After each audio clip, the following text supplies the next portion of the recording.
केवल एक परमात्मा में श्रद्धा और समर्पण का संदेश देने वाली गीता सबको पवित्र करने का खुला आमंत्रण देती है।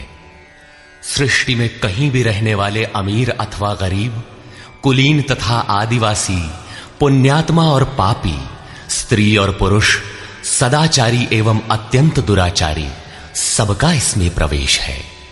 विशेषकर गीता पापियों के ही उद्धार का सुगम पथ बताती है। पुण्यात्मा तो भजते ही हैं। प्रस्तुत है उसी गीता की अद्वितीय व्याख्या यथार्थ गीता का कैसेट प्रसारण।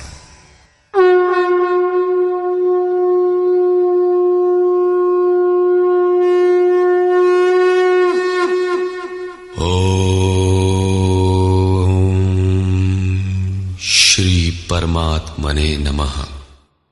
यथार्थ गीता श्रीमद् भगवत गीता अथ द्वितीयो अध्यायः। प्रथम अध्याय गीता की प्रवेशिका है, जिसमें आरंभ में पथिक को प्रतीत होने वाली उलझनों का चित्रण है। लड़ने वाले संपूर्ण कौरव पांडव थे, किंतु संशय का पात्र मात्र अर्जुन है। अनुराग ही अर्जुन है। इष्ट के अनुरूप राग ही पथिक को क्षेत्र क्षेत्रज्ञ के संघर्ष के लिए प्रेरित करता है। अनुराग आरंभिक स्तर है।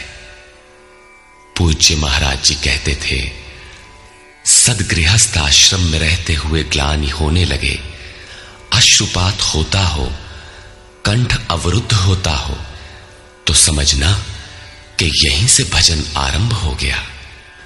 अनुराग में ये सब कुछ आ जाता है। उसमें धर्म, नियम, सत्संग, भाव सभी विद्यमान होंगे। अनुराग के प्रथम चरण में पारिवारिक मोह बाधक बनता है।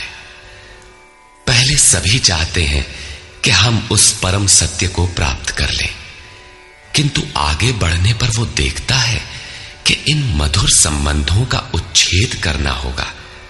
तब हताश हो जाता है। वो पहले से जो कुछ धर्म कर्म मानकर करता था, उतने में ही संतोष करने लगता है। अपने मोह की पुष्टि के लिए वो प्रचलित रूढ़ियों का प्रमाण भी प्रस्तुत करता है, जैसा अर्जुन ने किया कि कुल धर्म सनातन है। युद्ध से सनातन धर्म का लोप होगा, कुल क्षय होगा, स्वैराचार फैलेगा। ये अर्जुन का उत्तर नहीं था, बल्कि सद्गुरु के सान्निध्य से पूर्व की अपनाई गई एक कुरीति मात्र थी।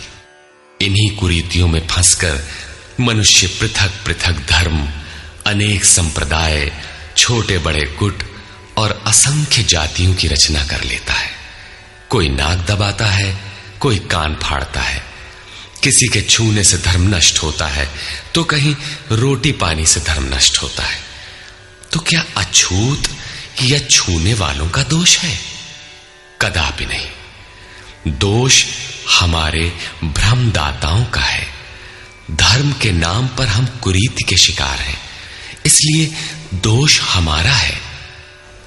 महात्मा बुद्ध के समय में केश कंबल एक संप्रदाय था, जिसमें केश को बढ़ाकर कंबल की तरह प्रयोग करने को पूर्णता का मानदंड माना जाता था। कोई गोव्रतिक गाय की भांति रहने वाला था, तो कोई कुक्कुरव्रतिक कुत्ते की तरह खाने पीने रहने वाला था। ब्रह्म विद्या का इनसे कोई संबंध नहीं है।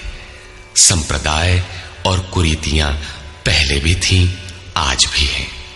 ठीक इसी प्रकार कृष्ण काल में भी संप्रदाय थे, कुरीतियां थीं।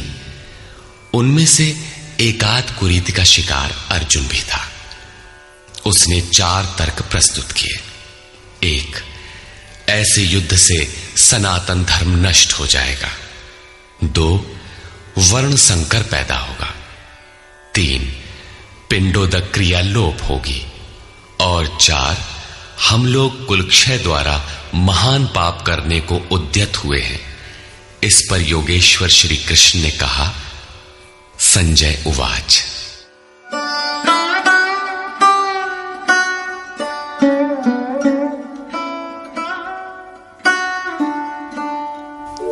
तन्तथा कृपयाविष्टम् अश्रुपूर्णाकुलेक्षणम् विषीदन्तमिदं वाक्यम् उवाच मधुसूदनः।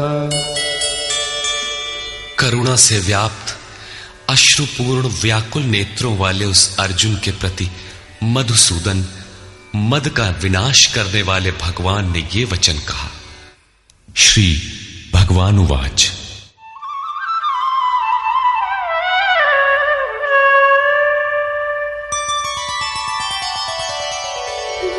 कुतस्त्वाकश्मलमिदं विषमे समुपस्थितम् अनार्यजुष्टमस्वर्ग्यम् अकीर्तिकरमर्जुन। अर्जुन, इस विषम स्थल में तुझे ये अज्ञान कहां से हो गया?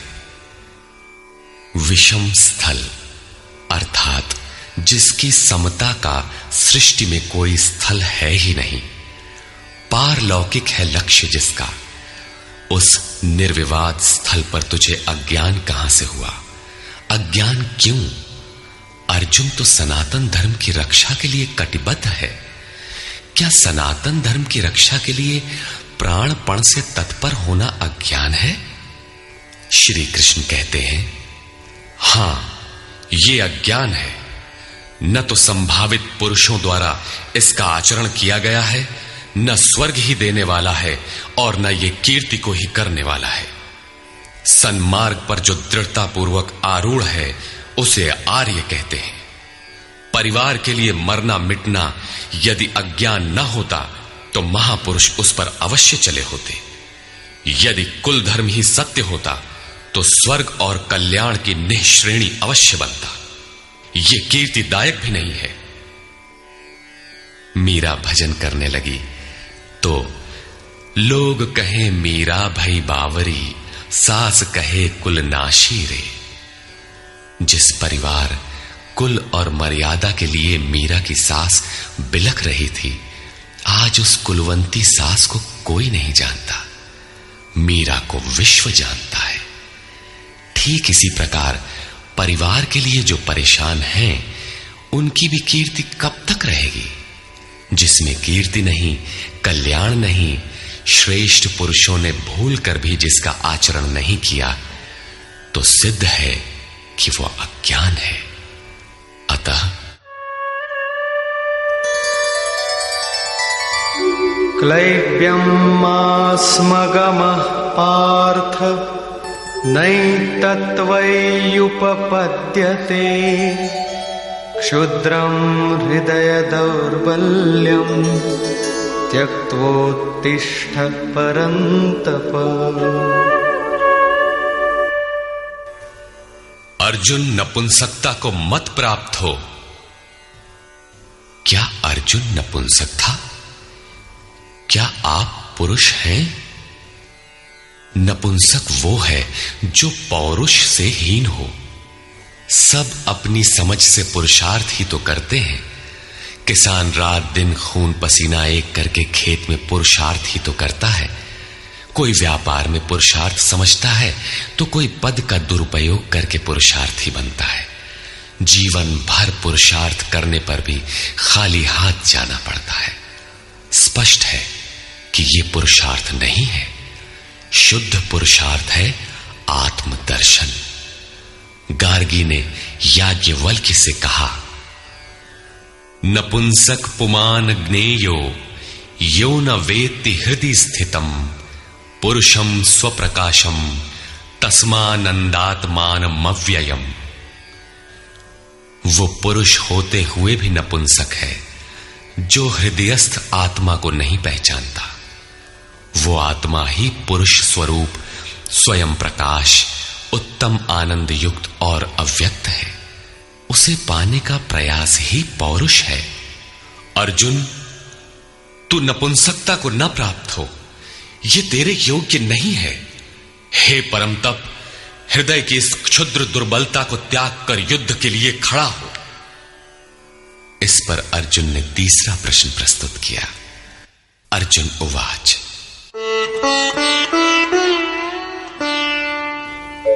कथं भीष्ममहं संख्ये द्रोणं च मधुसूदन इषुभिः प्रतियोत्स्यामि पूजार्हावरिसूदन।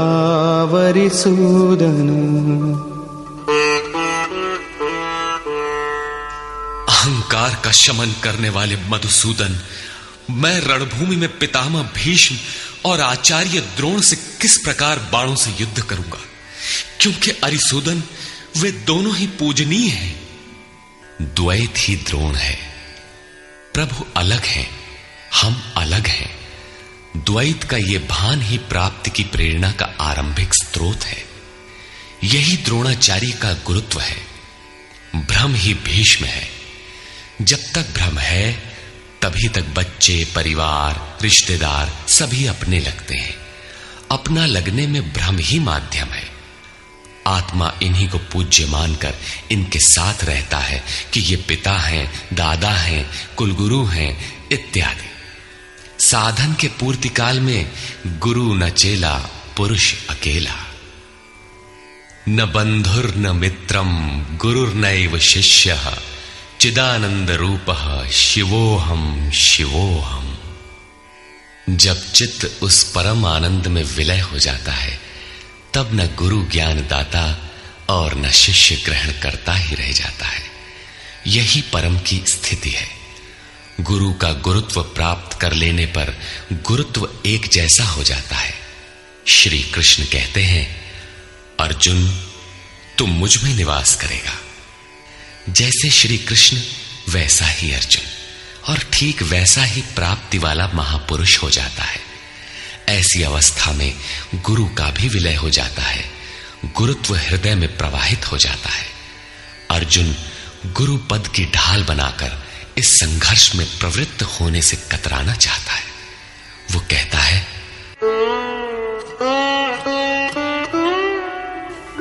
गुरून् हत्वा हि महानुभावान् श्रेयो भोक्तुं भैक्षमपीह लोके हत्वार्थकामास्तु गुरूनिहैव भुञ्जीय भोगान् रुधिरप्रदिग्धान्। इन महानुभाव गुरुजनों को न मारकर मैं इस लोक में भिक्षा का अन्न भी श्रेयस्कर समझता हूं। यहां भिक्षा का अर्थ उदर पोषण के लिए भीख मांगना नहीं, बल्कि सत्पुरुषों की टूटी फूटी सेवा द्वारा उनसे कल्याण की याचना ही भिक्षा है। अन्नम ब्रह्मेति व्यजानात्।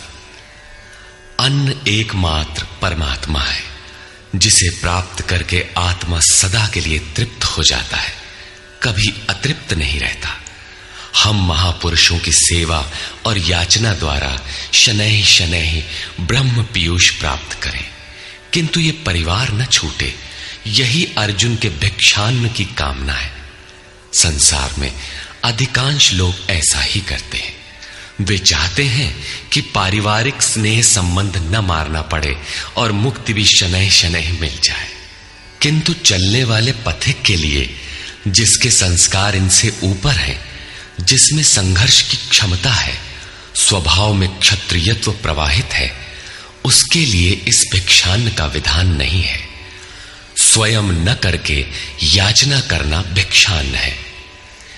गौतम बुद्ध ने भी मध्यम निकाय के धम्म दायाद सुत्त में इस भिक्षान्न की आमिष दायाद कहकर उसे हेय माना है, जबकि शरीर यापन से सभी भिक्षु थे। इन गुरुजनों को मारकर मिलेगा क्या? इस लोक में रुधिर से सने अर्थ और काम के भोग ही तो भोगने को मिलेंगे। अर्जुन कदाचित सोचता था कि भजन से भौतिक सुखों की मात्रा में अभिवृद्धि होगी। इतना संघर्ष झेलने के बाद भी इस शरीर के पोषक अर्थ और काम के भोग ही तो मिलेंगे। वो पुनः तर्क देता है,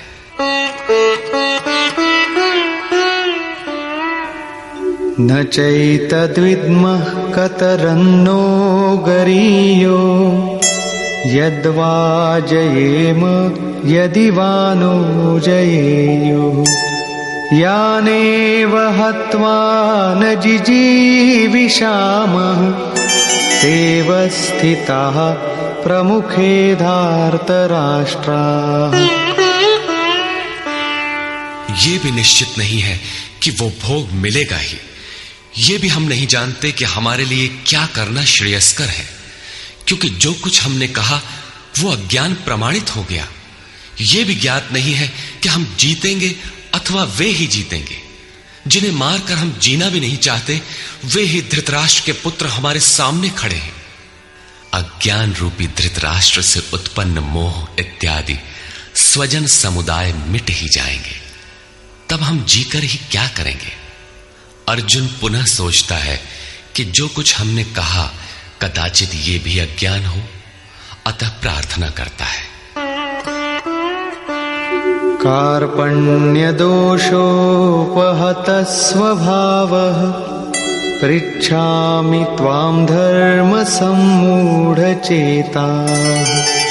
यच्छ्रेयस्यान्निश्चितं ब्रूहि तन्मे शिष्यस्तेऽहं शाधि मां त्वां प्रपन्नम्।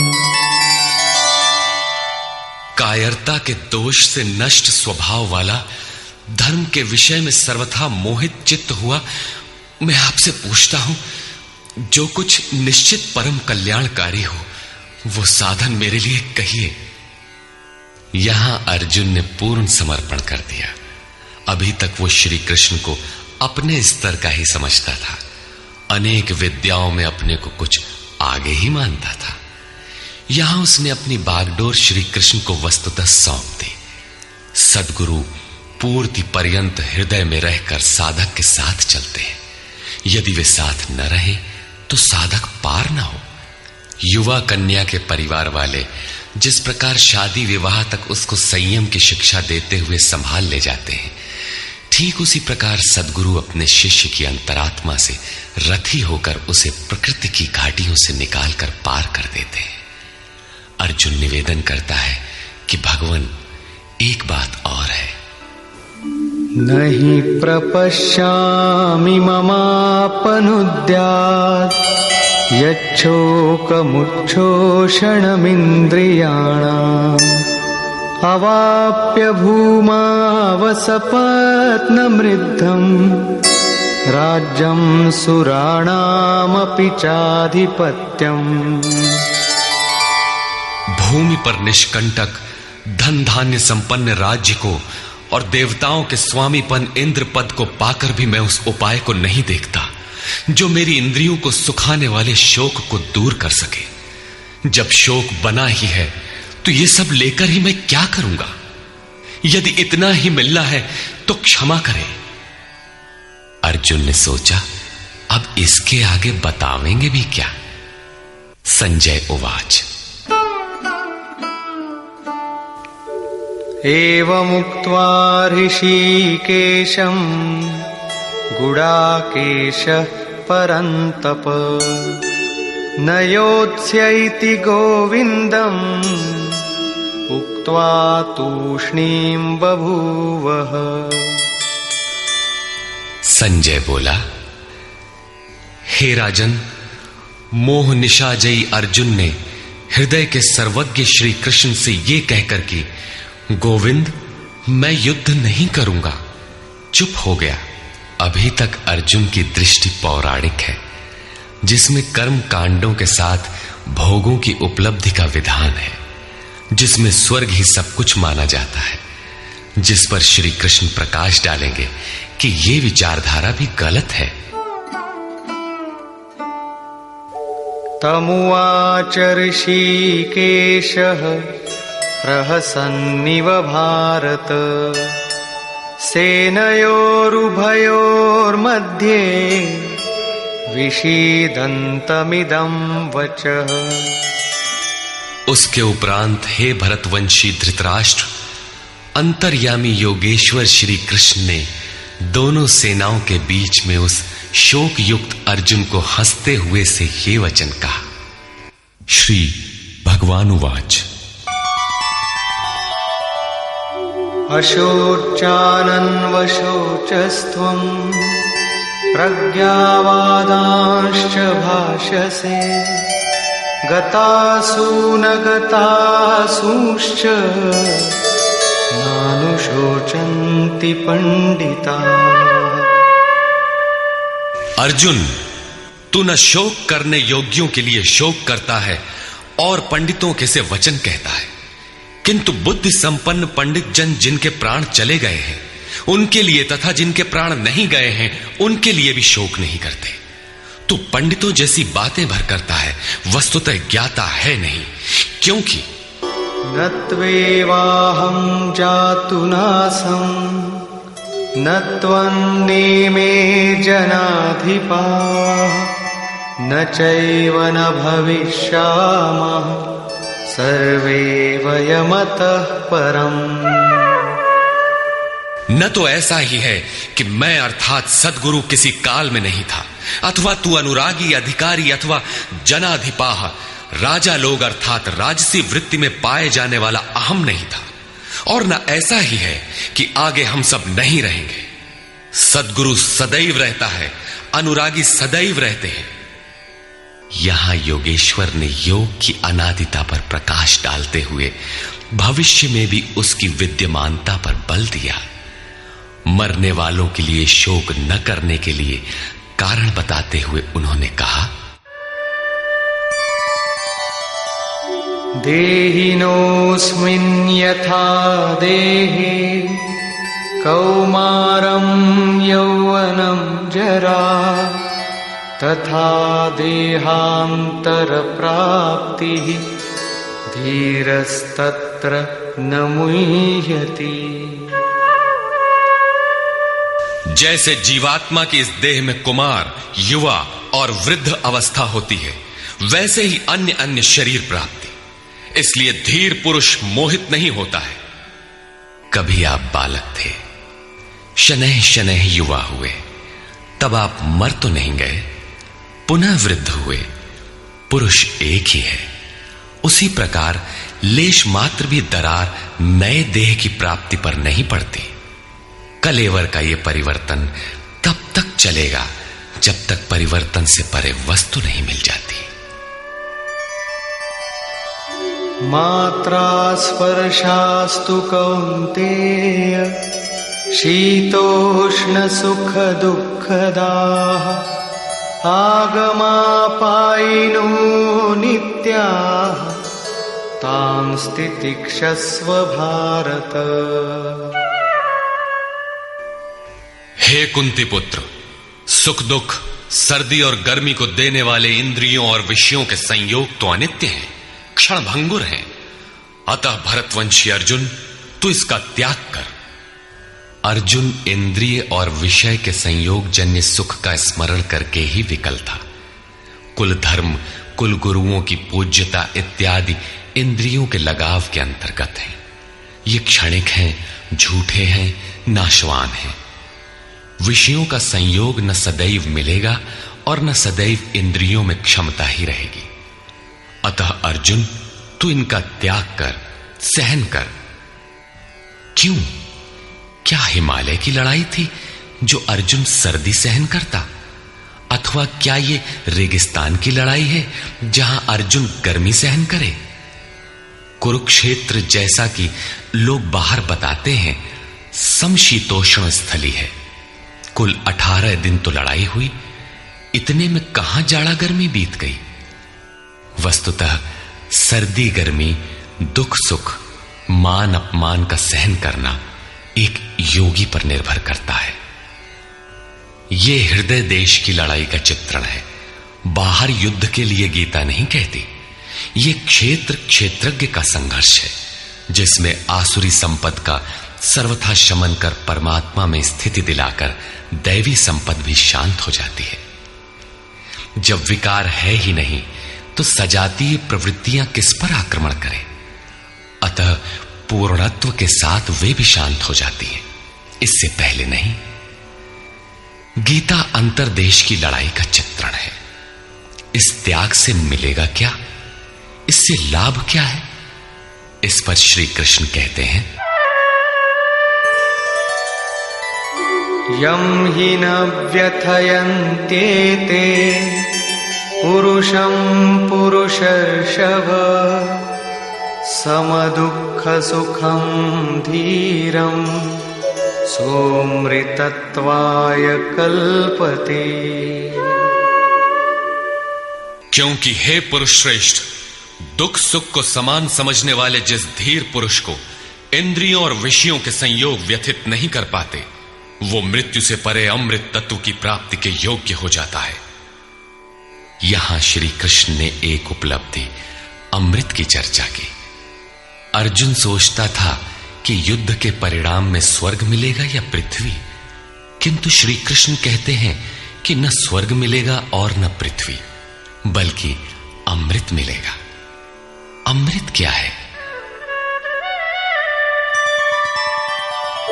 नासतो विद्यते भावो ना भावो विद्यते सतः उभयोरपि दृष्टोऽन्तः त्वनयोस्तत्त्वदर्शिभिः।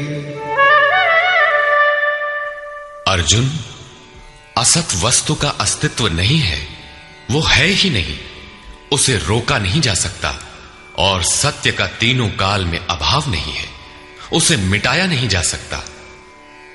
अर्जुन ने पूछा, क्या भगवान होने के नाते आप कहते हैं? श्री कृष्ण ने बताया, मैं तो कहता ही हूं। इन दोनों का यह अंतर हमारे साथ साथ तत्वदर्शियों द्वारा भी देखा गया है। श्री कृष्ण ने वही सत्य दोहराया जो तत्वदर्शियों ने कभी देख लिया था। श्री कृष्ण भी एक तत्वदर्शी महापुरुष थे। परम तत्व परमात्मा का प्रत्यक्ष दर्शन करके उसमें स्थिति वाले तत्वदर्शी कहलाते हैं। सत और असत हैं क्या, इस पर कहते हैं, अविनाशी तु तद्विद्धि येन सर्वमिदं ततं विनाशमव्ययस्यास्य न कश्चित् कर्तुमर्हति। नाश रहित तो वो है जिससे ये संपूर्ण जगत व्याप्त है। इस अव्ययस्य अविनाशी का विनाश करने में कोई समर्थ नहीं है। किंतु इस अविनाशी अमृत का नाम क्या है, वो है कौन? अंतवंत इमे देहा नित्यस्योक्ता शरीरिणः अनाशिनो प्रमेयस्य तस्माद्युध्यस्व भारत। अविनाशी अप्रमेय नित्य स्वरूप आत्मा के ये सभी शरीर नाशवान कहे गए हैं। इसलिए भरतवंशी अर्जुन, तू युद्ध कर। आत्मा ही अमृत है, आत्मा ही अविनाशी है जिसका तीनों कालों में नाश नहीं होता। आत्मा ही सत है, शरीर नाशवान है, यही असत है जिसका तीनों कालों में अस्तित्व नहीं है। शरीर नाशवान है, इसलिए तू युद्ध कर। इस आदेश से यह स्पष्ट नहीं होता कि अर्जुन केवल कौरवों को मारे। पांडव पक्ष में भी तो शरीर ही खड़े थे। क्या पांडव के शरीर अविनाशी थे? यदि शरीर नाशवान है तो श्री कृष्ण किसकी रक्षा में खड़े थे? क्या अर्जुन कोई शरीरधारी था? शरीर जो असत है, जिसका अस्तित्व नहीं है, जिसे रोका नहीं जा सकता, क्या श्री कृष्ण उस शरीर की रक्षा में खड़े हैं? यदि ऐसा है तो वे भी अविवेकी और मूढ़ हैं, क्योंकि आगे श्री कृष्ण स्वयं कहते हैं कि जो केवल शरीर के लिए ही पचता है, श्रम करता है, वो अविवेकी और मूढ़ बुद्धि है। वो पापायु पुरुष व्यर्थ ही जीता है। अंततः अर्जुन कौन था? वस्तुतः अनुराग ही अर्जुन है। अनुरागी के लिए इष्ट सदैव रथी बनकर साथ में रहते हैं, सखा की भांति उसका मार्गदर्शन करते हैं। आप शरीर नहीं है। शरीर तो आवरण है, रहने का मकान है। उसमें रहने वाला अनुराग पूरित आत्मा है। भौतिक युद्ध, मारने काटने से शरीरों का अंत नहीं होता। यह शरीर छूटेगा तो आत्मा दूसरा शरीर धारण कर लेगा। इसी संदर्भ में श्री कृष्ण कह चुके हैं कि जिस प्रकार बाल्यकाल से युवा या वृद्धावस्था आती है, उसी प्रकार देहांतर की प्राप्ति होती है। शरीर काटेंगे तो जीवात्मा नया वस्त्र बदल लेगा। शरीर संस्कारों के आश्रित है और संस्कार मन पर आधारित है। मन एव मनुष्याणाम कारणम बंध मोक्षयोः। मन का सर्वथा निरोध होना, अचल स्थिर ठहरना और अंतिम संस्कार का विलय एक ही क्रिया है। संस्कारों की सतह का टूट जाना ही शरीरों का अंत है।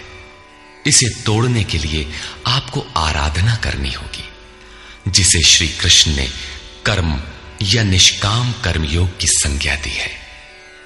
कृष्ण ने स्थान स्थान पर अर्जुन को युद्ध की प्रेरणा दी, किंतु एक भी श्लोक ऐसा नहीं है जो भौतिक युद्ध या मारकाट का समर्थन करता हो। यह युद्ध सजातीय विजातीय प्रवृत्तियों का है, अंतर्देश में है।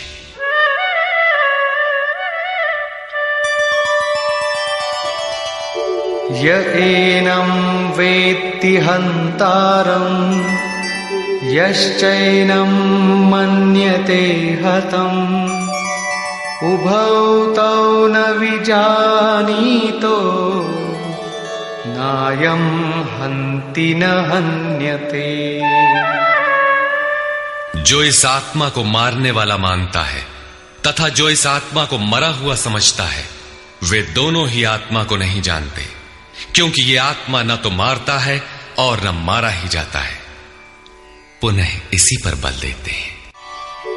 न जायते म्रियते वा कदाचिन् नायं भूत्वा भविता वा न भूयः अजो नित्यः शाश्वतोऽयं पुराणो न हन्यते हन्यमाने शरीरे।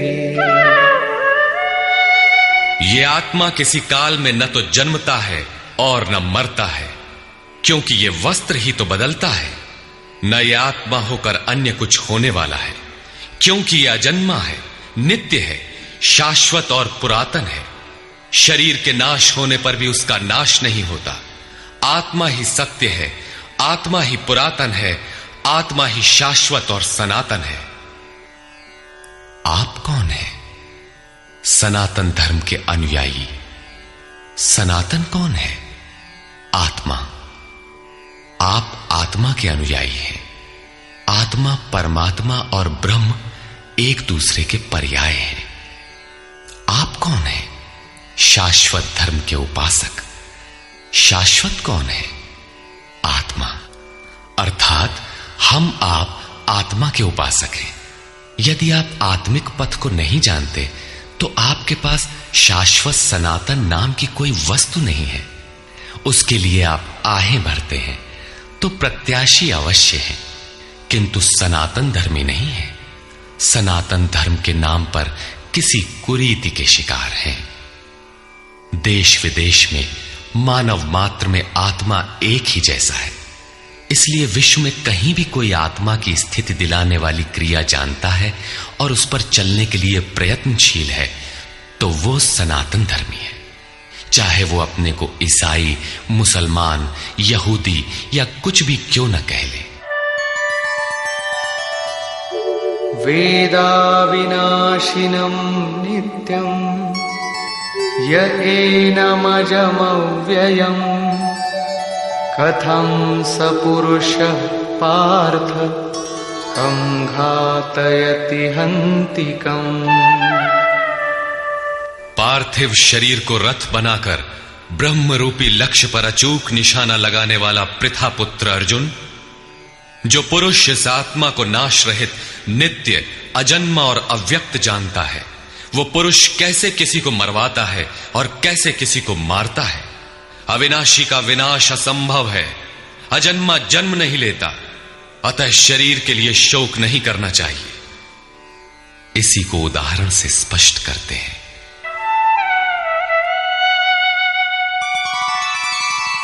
वासांसि जीर्णानि यथा विहाय नवानि गृह्णाति नरोपराणि तथा शरीराणि विहाय जीर्णान्यन्यानि संयाति नवानि देहि। जैसे मनुष्य जीर्णानि वासांसि, जीर्ण शीर्ण पुराने वस्त्रों को त्याग कर नए वस्त्रों को ग्रहण करता है, ठीक वैसे ही ये जीवात्मा पुराने शरीरों को त्याग कर दूसरे नए शरीरों को धारण करता है। जीर्ण होने पर ही नया शरीर धारण करना है तो शिशु क्यों मर जाते हैं? ये वस्त्र तो और विकसित होना चाहिए। वस्तुतः ये शरीर संस्कारों पर आधारित है। जब संस्कार जीर्ण होते हैं तो शरीर छूट जाता है। यदि संस्कार 2 दिन का है तो दूसरे दिन ही शरीर जीर्ण हो गया। इसके बाद मनुष्य एक श्वास भी अधिक नहीं जीता। संस्कार ही शरीर है। आत्मा संस्कारों के अनुसार नया शरीर धारण कर लेता है। अथा खलु ऋतुमयः पुरुषः यथा इहैव तथैव प्रेत्य भवति कृतं लोकम पुरुषोऽभिजायते। अर्थात ये पुरुष निश्चय ही संकल्पमय है। इस लोक में पुरुष जैसा निश्चय वाला होता है वैसा ही यहां से मरकर जाने पर होता है। अपने संकल्प से बनाए हुए शरीरों में पुरुष उत्पन्न होता है। इस प्रकार मृत्यु शरीर का परिवर्तन मात्र है। आत्मा नहीं मरता, पुनः इसकी अजरता अमरता पर बल देते हैं। नैनं छिन्दन्ति शस्त्राणि नैनं दहति पावकः न चैनं क्लेदयन्त्यापो न शोषयति मारुतः। अर्जुन, इस आत्मा को शस्त्रादि नहीं काटते, अग्नि इसे जला नहीं सकता, जल इसे गीला नहीं कर सकता और न वायु इसे सुखा ही सकता है। अच्छेद्योऽयमदाह्योऽयम् अक्लेद्यो शोष्यैव च नित्यः सर्वगतः स्थाणुः अचलोऽयं सनातनः। ये आत्मा अच्छेद्य है, इसे छेदा नहीं जा सकता। ये अदाह्य है, इसे जलाया नहीं जा सकता।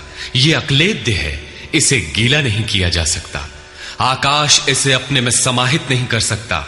ये आत्मा निसंदेह, अशोष्य, सर्वव्यापक, अचल, स्थिर रहने वाला और सनातन है। अर्जुन ने कहा था कि कुल धर्म सनातन है। ऐसा युद्ध करने से सनातन धर्म नष्ट हो जाएगा, किंतु श्री कृष्ण ने इसे अज्ञान माना और आत्मा को ही सनातन बताया। आप कौन हैं? सनातन धर्म के अनुयायी। सनातन कौन है? आत्मा।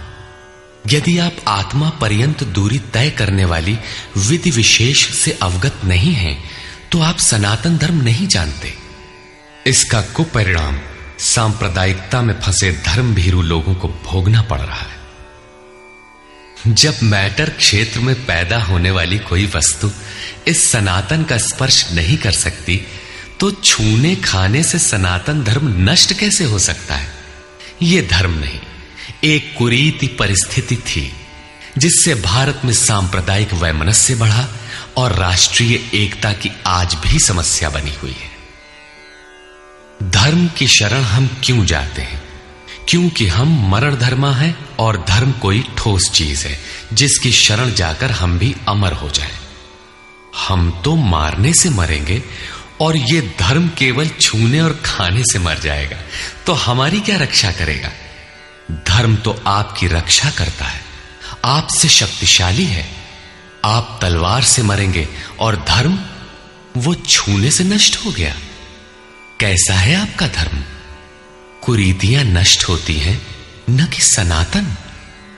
सनातन तो ऐसी ठोस वस्तु है जिसे शस्त्र नहीं काटते, अग्नि जला नहीं सकता, जल इसे गीला नहीं कर सकता। खान पान तो दूर, प्रकृति में उत्पन्न कोई वस्तु उसका स्पर्श भी नहीं कर पाती, तो वो सनातन नष्ट कैसे हो गया? ऐसी ही कतिपय कुरीतियां अर्जुन काल में भी थी। उनका शिकार अर्जुन भी था। उसने विलाप करते हुए गिड़गिड़ा कर कहा कि कुल धर्म सनातन है, युद्ध से सनातन धर्म नष्ट हो जाएगा। कुल धर्म नष्ट होने से हम अनंत काल तक नरक में चले जाएंगे। किंतु श्री कृष्ण ने कहा, तुझे ये अज्ञान कहां से उत्पन्न हो गया? सिद्ध है कि वो कोई कुरीति थी। तभी तो श्री कृष्ण ने उसका निराकरण किया और बताया कि आत्मा ही सनातन है। यदि आप आत्मिक पथ नहीं जानते तो सनातन धर्म में आपका अभी तक प्रवेश नहीं हुआ है। जब यह सनातन शाश्वत आत्मा सबके अंदर व्याप्त है तो खोजा किसे जाए? इस पर श्री कृष्ण कहते हैं, अव्यक्तोऽयमचिन्त्योऽयम् अविकार्योऽयमुच्यते तस्मादेवं विदित्वैनं नानुशोचितुमर्हसि। ये आत्मा अव्यक्त अर्थात इंद्रियों का विषय नहीं है। इंद्रियों के द्वारा इसे समझा नहीं जा सकता। जब तक इंद्रियों और विषयों का संयोग है तब तक आत्मा तो है, किंतु उसे समझा नहीं जा सकता। वो अचिंत्य है। जब तक चित्त और चित्त की लहर है तब तक वो शाश्वत है तो, किंतु हमारे दर्शन, उपभोग और प्रवेश के लिए नहीं है। अतः चित्त का निरोध करे। पीछे श्री कृष्ण बता आए हैं कि असत वस्तु का अस्तित्व नहीं है और सत का तीनों कालों में अभाव नहीं है। वो सत है आत्मा। आत्मा ही अपरिवर्तनशील, शाश्वत, सनातन और अव्यक्त है। तत्वदर्शियों ने आत्मा को इन विशेष गुणधर्मों से युक्त देखा। न 10 भाषाओं के ज्ञाता ने देखा, न किसी समृद्धशाली ने देखा, बल्कि तत्वदर्शियों ने देखा। श्री कृष्ण ने आगे बताया कि तत्व है परमात्मा। मन के निरोध काल में साधक उसका दर्शन और उसमें प्रवेश पाता है। प्राप्ति काल में भगवान मिलते हैं और दूसरे ही क्षण वो अपने आत्मा को ईश्वरीय गुण धर्मों से विभूषित देखता है। वो देखता है कि आत्मा ही सत्य, सनातन और परिपूर्ण है। ये आत्मा अचिंत्य है। ये विकार रहित अर्थात न बदलने वाला कहा जाता है। अतः अर्जुन, आत्मा को ऐसा जानकर तू शोक करने योग्य नहीं है। अब श्री कृष्ण अर्जुन के विचारों में विरोधाभास दिखाते हैं, जो सामान्य तर्क है। अथ चैनं नित्यजातं नित्यं वा मन्यसे मृतं तथापि त्वं महाबाहो नैवं शोचितुमर्हसि।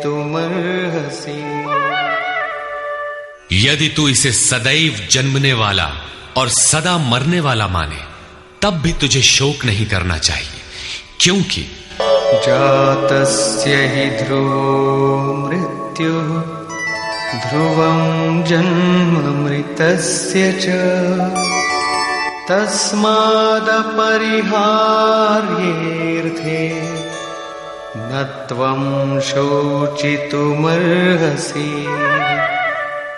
ऐसा मान लेने पर भी जन्मने वाले की निश्चित मृत्यु और मरने वाले का निश्चित जन्म सिद्ध होता है। इसलिए भी तू बिना उपाय वाले इस विषय में शोक करने लायक नहीं है।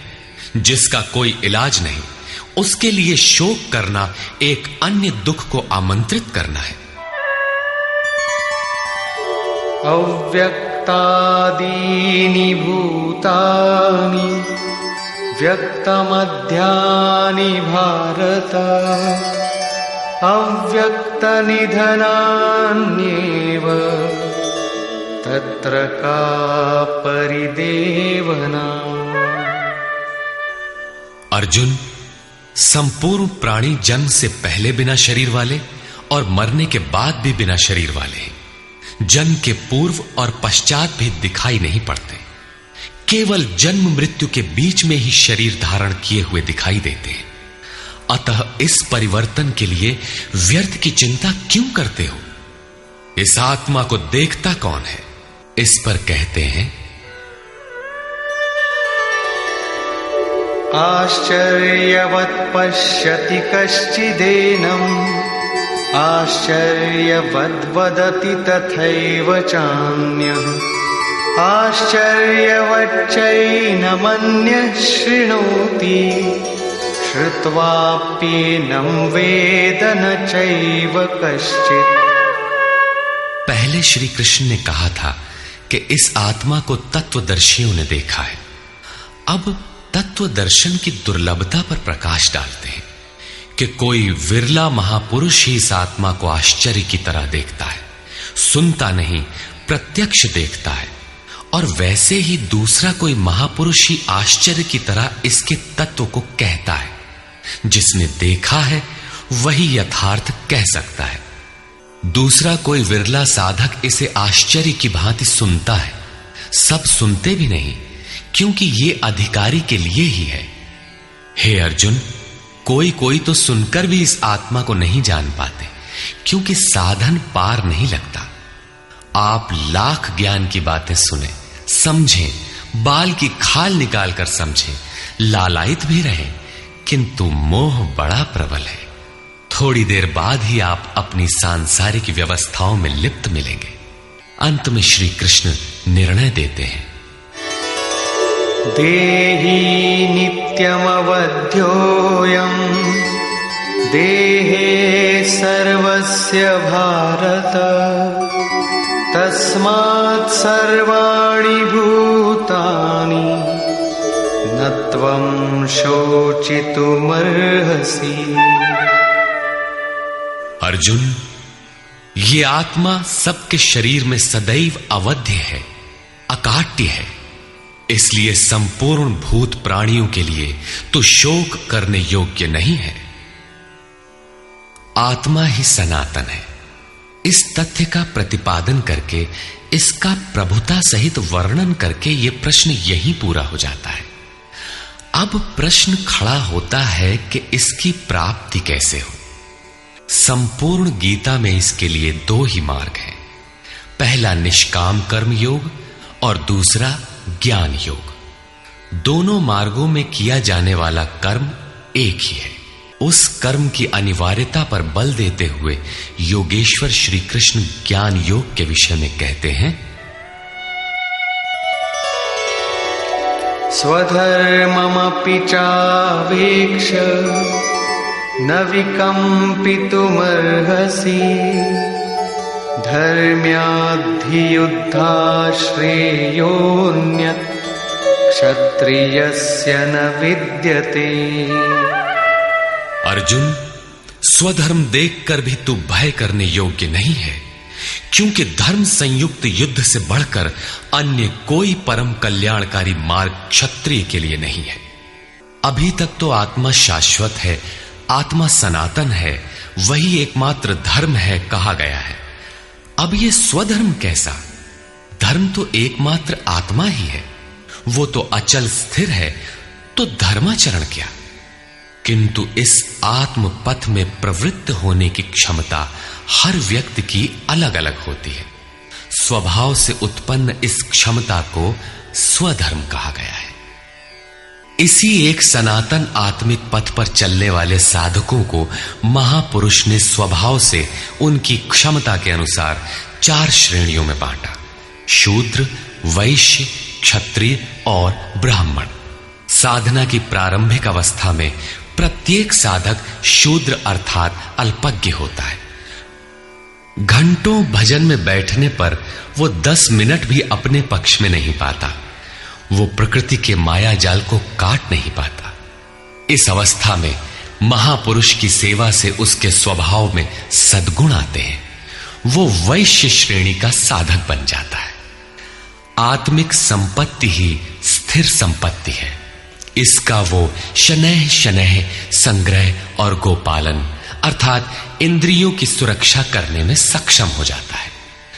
काम, क्रोध इत्यादि से इंद्रियों की हिंसा होती है तथा विवेक, वैराग्य से इनकी सुरक्षा होती है, किंतु प्रकृति को निर्बीज करने की क्षमता उसमें नहीं होती।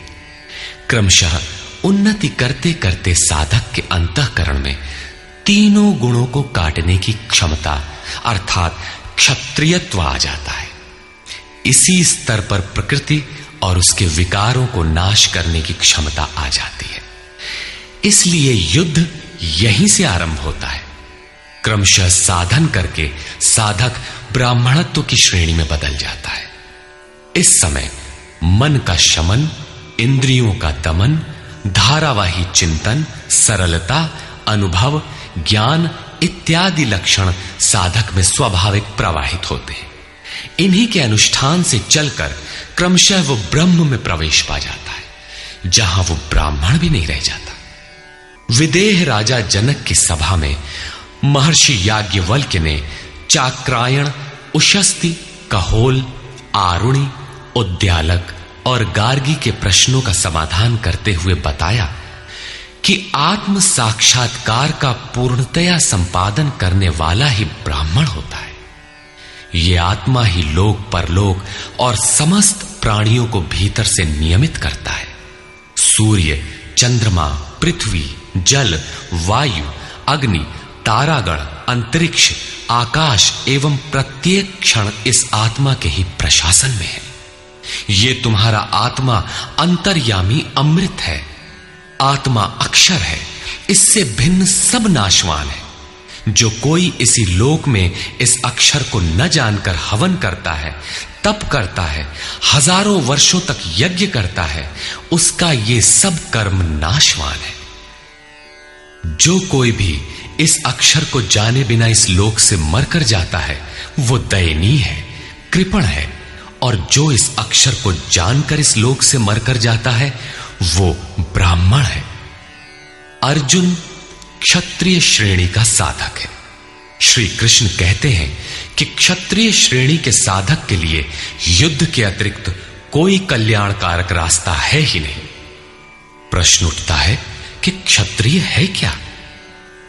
प्रायः लोग इसका आशय समाज में जन्मना उत्पन्न ब्राह्मण, क्षत्रिय, वैश्य, शूद्र जातियों से लेते हैं। इन्हें ही 4 वर्ण मान लिया जाता है, किंतु नहीं। शास्त्रकार ने स्वयं बताया है कि क्षत्रिय क्या है, वर्ण क्या है। यहां उन्होंने केवल क्षत्रिय का नाम लिया और आगे 18वें अध्याय तक इस प्रश्न का समाधान प्रस्तुत किया कि वस्तुतः ये वर्ण हैं क्या और कैसे इनमें परिवर्तन होता है। श्री कृष्ण ने कहा, चातुर्वर्ण्यम मया सृष्टम। 4 वर्णों की सृष्टि मैंने की, तो क्या मनुष्यों को बांटा? श्री कृष्ण कहते हैं कि नहीं, गुण कर्म विभागशः, गुणों के माध्यम से कर्म को 4 भागों में बांटा। यह देखना है कि वो कर्म क्या है जिसे बांटा गया। गुण परिवर्तनशील है। साधना की उचित प्रक्रिया द्वारा तामसी से राजसी और राजसी से सात्विक गुणों में प्रवेश मिलता जाता है। अंततः ब्राह्मण स्वभाव बन जाता है।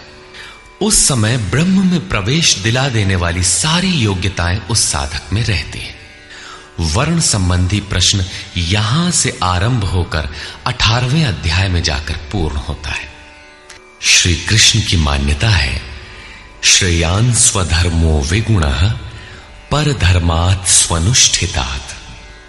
स्वभाव से उत्पन्न इस धर्म में प्रवृत्त होने की क्षमता जिस स्तर की हो, भले ही वो गुण रहित शूद्र श्रेणी की हो, तब भी परम कल्याण करती है, क्योंकि आप क्रमशः वहीं से उत्थान करते हैं। उससे ऊपर वालों की नकल करके साधक नष्ट हो जाता है। अर्जुन क्षत्रिय श्रेणी का साधक था, इसलिए श्री कृष्ण कहते हैं कि अर्जुन, अपने स्वभाव से उत्पन्न योग्यता को देखकर, इस युद्ध में प्रवृत्त होने की अपनी क्षमता को देखकर भी तू भय करने योग्य नहीं है। इससे बढ़कर दूसरा कोई कल्याणकारी कार्य क्षत्रिय के लिए नहीं। इसी पर प्रकाश डालते हुए पुनः योगेश्वर कहते हैं, यदृच्छया चोपपन्नम स्वर्गद्वारमपावृतम सुखिनः क्षत्रियाः पार्थ लभन्ते युद्धमीदृशम्। पार्थिव शरीर को ही रथ बनाकर अचूक लक्ष्यवेदी अर्जुन, स्वतः प्राप्त स्वर्ग के खुले हुए द्वार रूपी इस युद्ध को भाग्यवान क्षत्रिय ही प्राप्त करते हैं। क्षत्रिय श्रेणी के साधक में तीनों गुणों को काट देने की क्षमता रहती है। उसके लिए स्वर्ग का द्वार खुला है, क्योंकि उसमें दैवी संपद पूर्णता अर्जित रहती है। स्वर्ग में विचरने की उसमें क्षमता रहती है। यही खुला हुआ स्वर्ग का द्वार है। क्षेत्र क्षेत्रज्ञ के इस युद्ध को भाग्यवान क्षत्रिय ही पाते हैं, क्योंकि उनमें ही संघर्ष की क्षमता है। दुनिया में लड़ाइयां होती हैं, विश्व सिमट कर लड़ता है, प्रत्येक जाति लड़ती है, किंतु शाश्वत विजय जीतने वाले को भी नहीं मिलती। ये तो बदले हैं। जो जिसको जितना दबाता है, कालांतर में उसे भी उतना ही दबना पड़ता है। ये कैसी विजय है जिसमें इंद्रियों को सुखाने वाला शोक बना ही रहता है, अंत में शरीर भी नष्ट हो जाता है। वास्तविक संघर्ष तो क्षेत्र और क्षेत्रज्ञ का है, जिसमें एक बार विजय हो जाने पर प्रकृति का सदा के लिए निरोध और परम पुरुष परमात्मा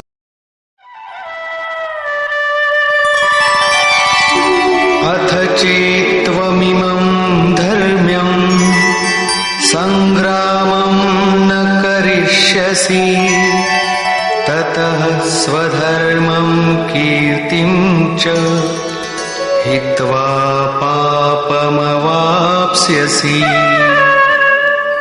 और यदि तू इस धर्मयुक्त संग्राम अर्थात शाश्वत सनातन परम धर्म परमात्मा में प्रवेश दिलाने वाला धर्म युद्ध नहीं करेगा, तो स्वधर्म अर्थात स्वभाव से उत्पन्न संघर्ष करने की क्षमता, क्रिया में प्रवृत्त होने की क्षमता को खोकर पाप अर्थात आवागमन और अपकीर्ति को प्राप्त होगा।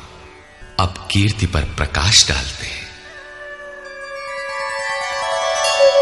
अकीर्तिं चापि भूतानि कथयिष्यन्ति ते व्ययाम् संभावितस्य चाकीर्तिः मरणादतिरिच्यते।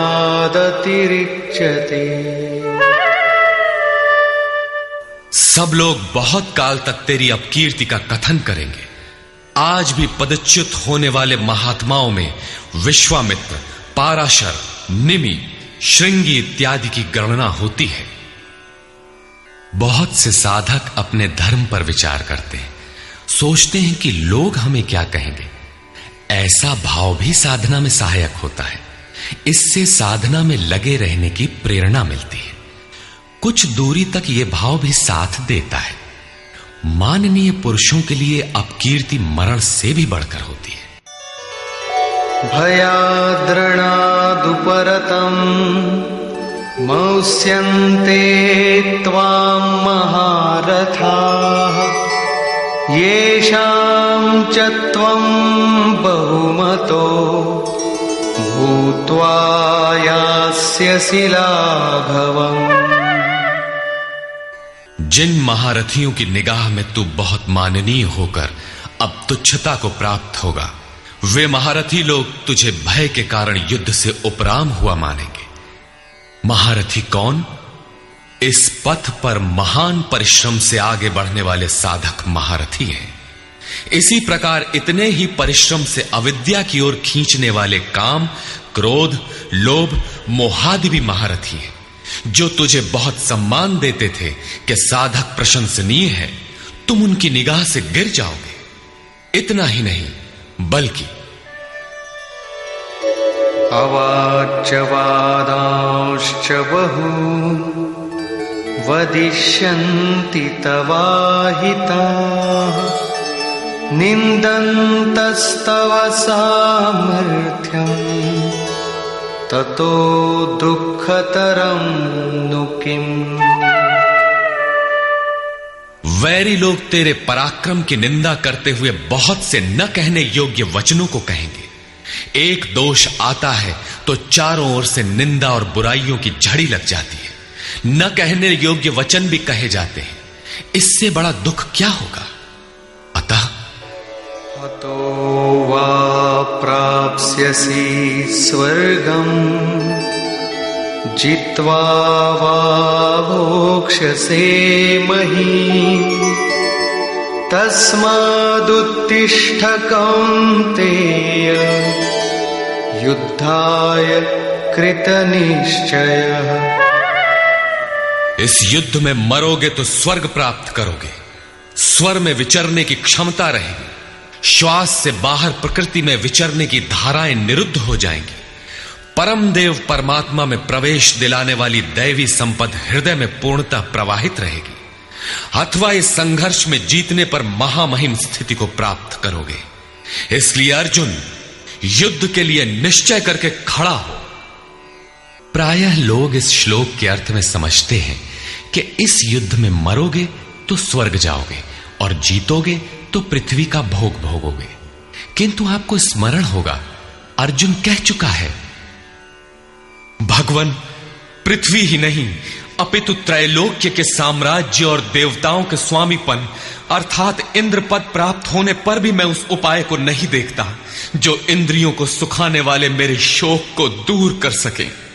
यदि इतना ही मिलना है तो गोविंद, मैं युद्ध कदापि नहीं करूंगा। यदि इतने पर भी श्री कृष्ण कहते कि अर्जुन लड़ो, जीतोगे तो पृथ्वी पा जाओगे, हारोगे तो स्वर्ग के नागरिक बन जाओगे, तो श्री कृष्ण देते ही क्या है?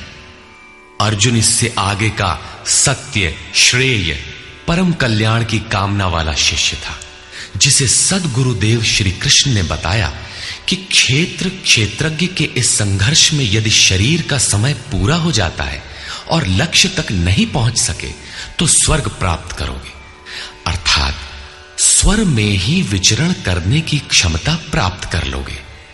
दैवी संपत्ति हृदय में ढल जाएगी और इस शरीर के रहते रहते संघर्ष में सफल हो जाते हो तो महिम, सबसे महान ब्रह्म की महिमा का उपभोग करोगे, महामहिम की स्थिति प्राप्त कर लोगे। जीतोगे तो सर्वस्व, क्योंकि महामहिमत्व को पाओगे, और हारोगे तो देवत्व। दोनों हाथों में लड्डू रहेंगे, लाभ में भी लाभ और हानि में भी लाभ ही है।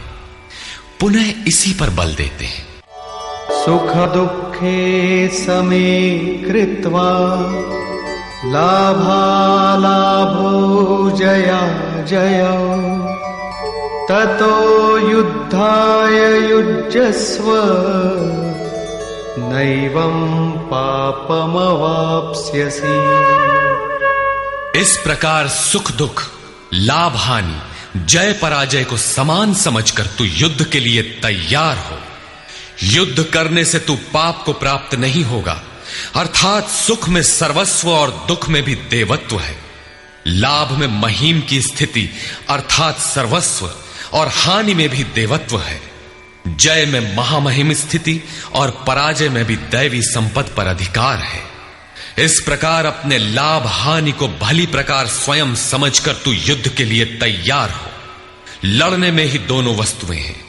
लड़ोगे तो पाप अर्थात आवागमन को प्राप्त नहीं होगे, अतः तू युद्ध के लिए तैयार हो।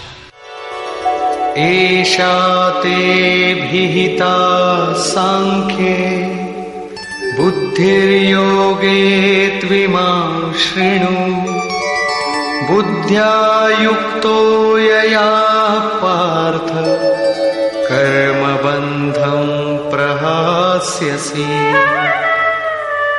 पार्थ, ये बुद्धि तेरे लिए ज्ञान योग के विषय में कही गई है। कौन सी बुद्धि? यही कि युद्ध कर।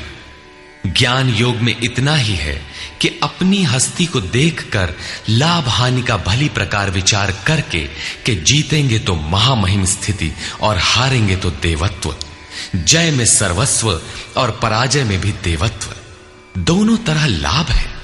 युद्ध नहीं करेंगे तो सभी हमें बुरा कहेंगे, भय से उपराम हुआ मानेंगे, अपकीर्ति होगी। इस प्रकार अपने अस्तित्व को सामने रखकर स्वयं विचार कर युद्ध में अग्रसर होना ही ज्ञान योग है। प्रायः लोगों में भ्रांति है कि ज्ञान मार्ग में कर्म युद्ध नहीं करना पड़ता। वे कहते हैं कि ज्ञान मार्ग में कर्म नहीं है, मैं तो शुद्ध हूं, बुद्ध हूं, चैतन्य हूं, अहम ब्रह्मास्मि। गुण ही गुण में बरतते हैं, ऐसा मानकर हाथ पर हाथ रखकर बैठ जाते हैं। योगेश्वर श्री कृष्ण के अनुसार यह ज्ञान योग नहीं है। ज्ञान योग में भी वही कर्म करना है जो निष्काम कर्म योग में किया जाता है। दोनों में केवल बुद्धि का, दृष्टिकोण का अंतर है। ज्ञान मार्गी अपनी स्थिति समझकर अपने पर निर्भर होकर कर्म करता है, जबकि निष्काम कर्मयोगी इष्ट के आश्रित होकर कर्म करता है। करना दोनों मार्गों में है और वो कर्म भी एक ही है जिसे दोनों मार्गों में किया जाना है। केवल कर्म करने के दृष्टिकोण दो हैं। अर्जुन, इसी बुद्धि को अब तू कर्म योग के विषय में सुन, जिससे युक्त हुआ तू कर्मों के बंधन का अच्छी तरह नाश करेगा। यहां श्री कृष्ण ने कर्म का नाम पहली बार लिया, लेकिन यह नहीं बताया कि कर्म है क्या। अब कर्म न बताकर पहले कर्म की विशेषताओं पर प्रकाश डालते हैं।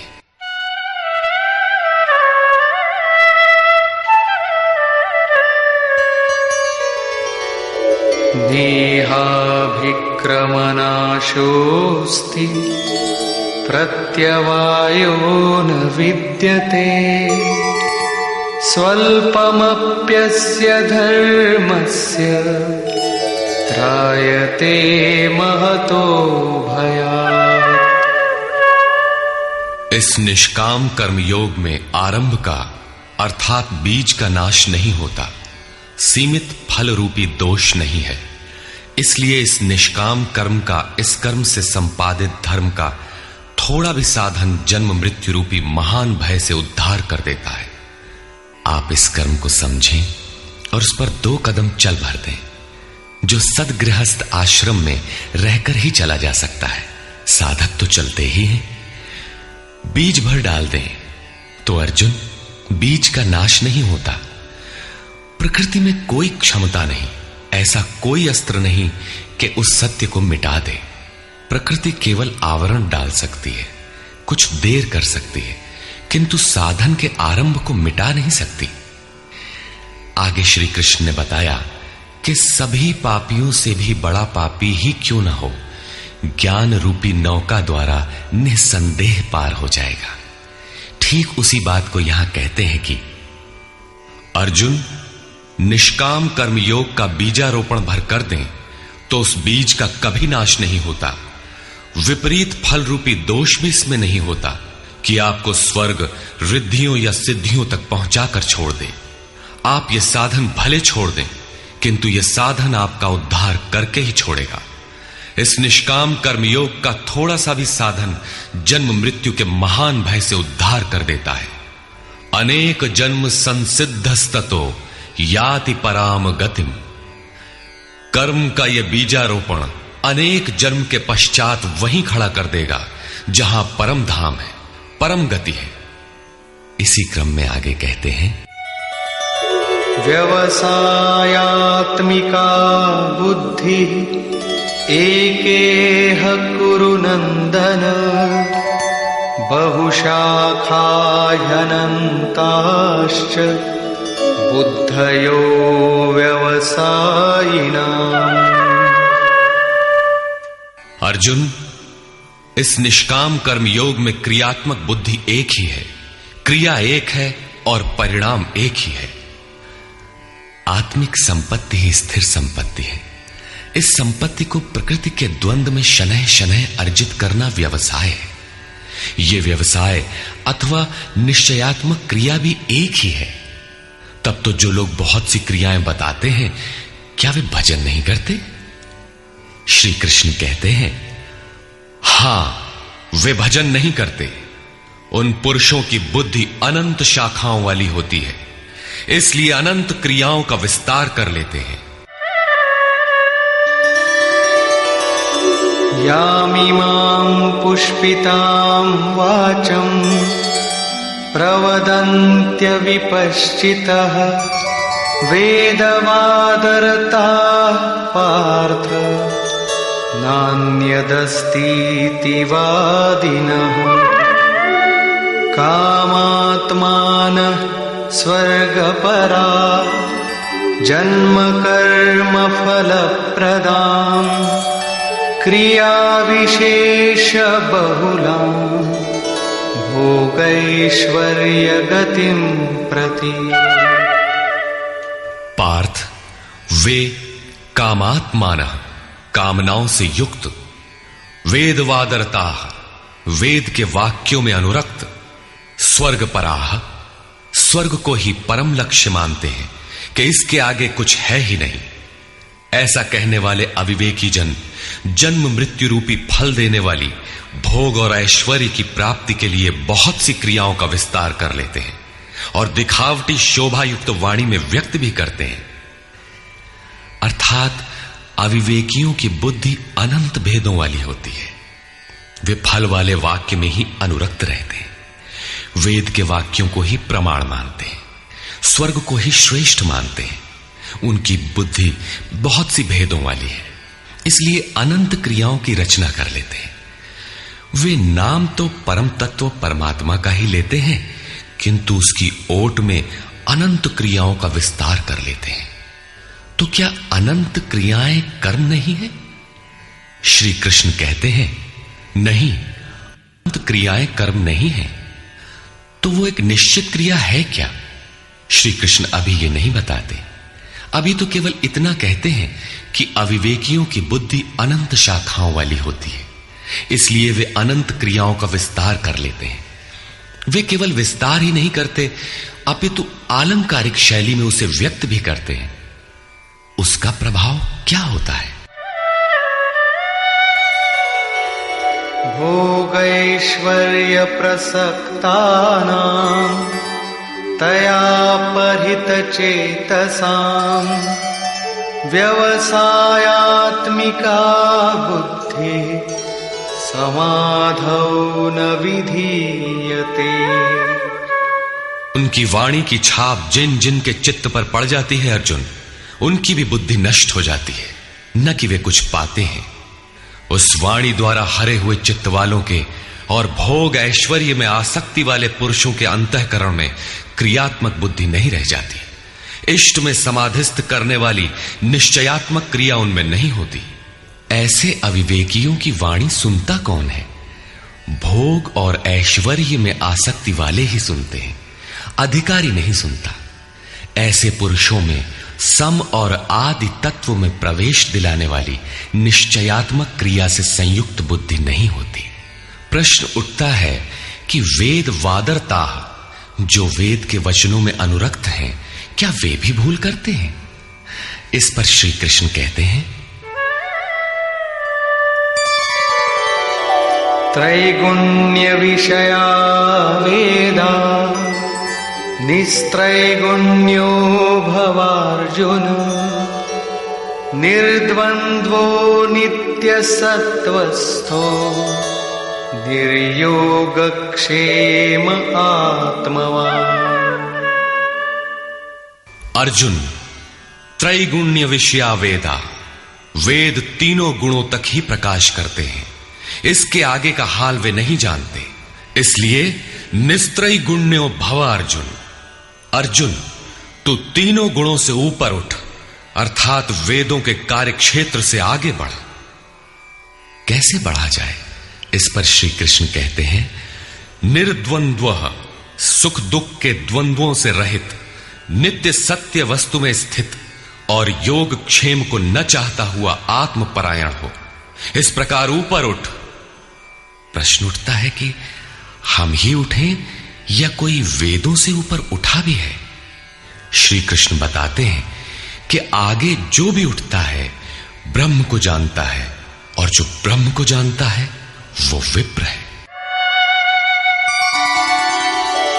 यावानर्थ उदपाने सर्वतः संप्लुतोदके तावान् सर्वेषु वेदेषु ब्राह्मणस्य विजानतः।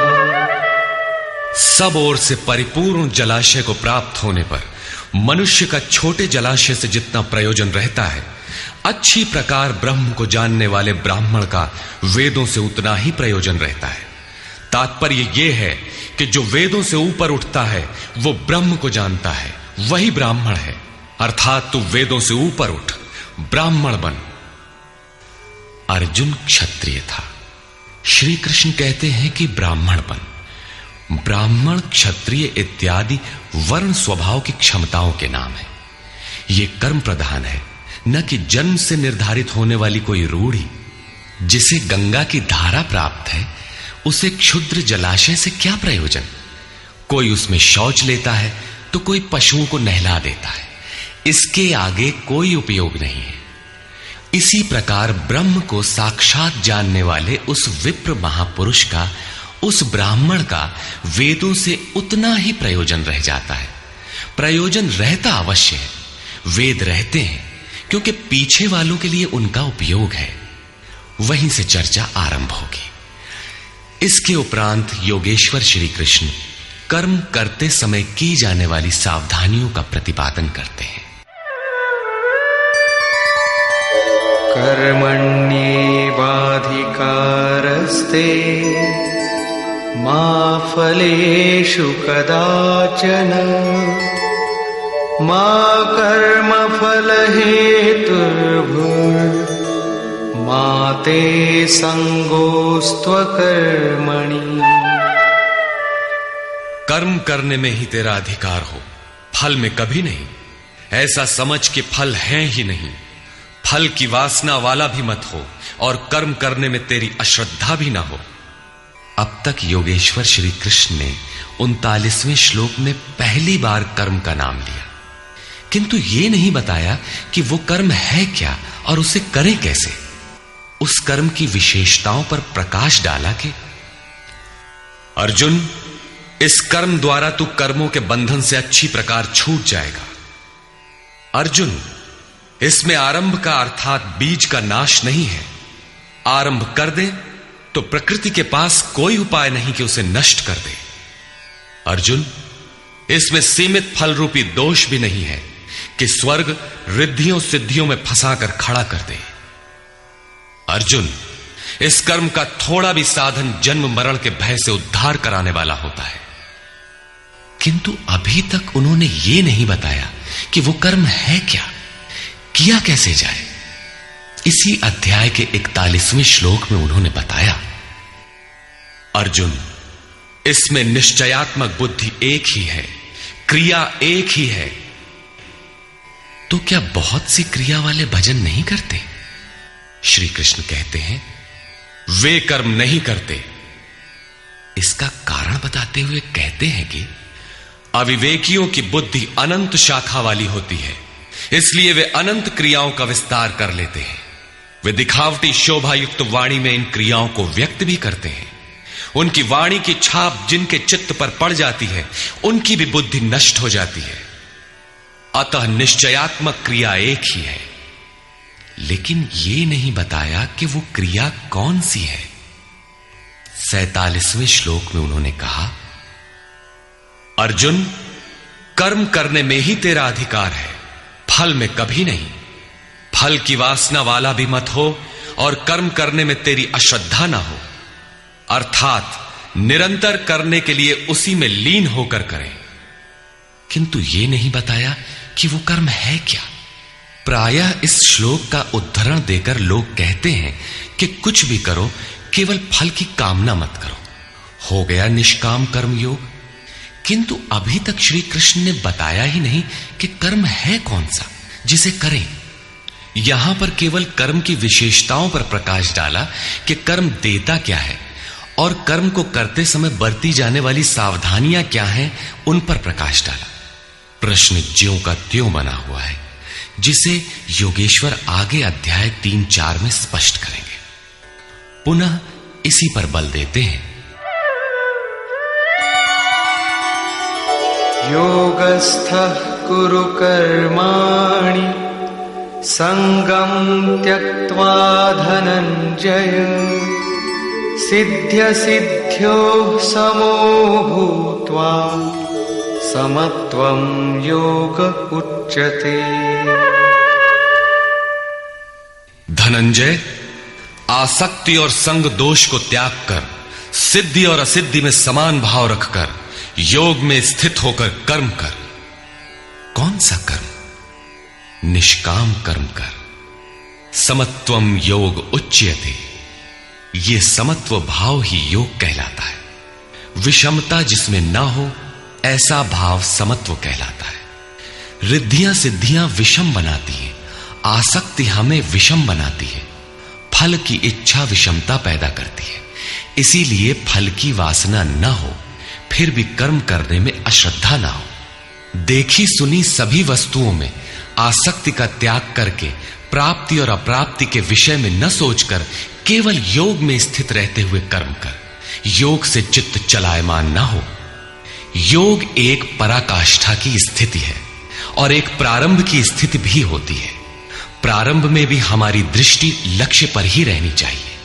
अतः योग पर दृष्टि रखते हुए कर्म का आचरण करना चाहिए। समत्व भाव अर्थात सिद्धि और असिद्धि में समभाव ही योग कहलाता है। जिसको सिद्धि और असिद्धि विचलित नहीं कर पाती, विषमता जिसमें पैदा नहीं होती, ऐसा भाव होने के कारण यह समत्व योग कहलाता है। ये इष्ट से समत्व दिलाता है, इसीलिए इसे समत्व योग कहते हैं। कामनाओं का सर्वथा त्याग है, इसलिए इसे निष्काम कर्म योग कहते हैं। कर्म करना है, इसलिए इसे कर्म योग कहते हैं। परमात्मा से मेल कराता है, इसलिए इसका नाम योग अर्थात मेल है। इसमें बौद्धिक स्तर पर ध्यान रखना पड़ता है कि सिद्धि और असिद्धि में समभाव रहे, आसक्ति न हो, फल की वासना न आने पाए। इसलिए यही निष्काम कर्म योग बुद्धि योग भी कहा जाता है। दूरेण ह्यवरं कर्म बुद्धियोगात् धनंजय बुद्धौ शरणमन्विच्छ कृपणाः फलहेतवः। धनंजय, अवरम कर्म, निकृष्ट कर्म, वासना वाले कर्म बुद्धि योग से अत्यंत दूर है। फल की कामना वाले कृपण हैं।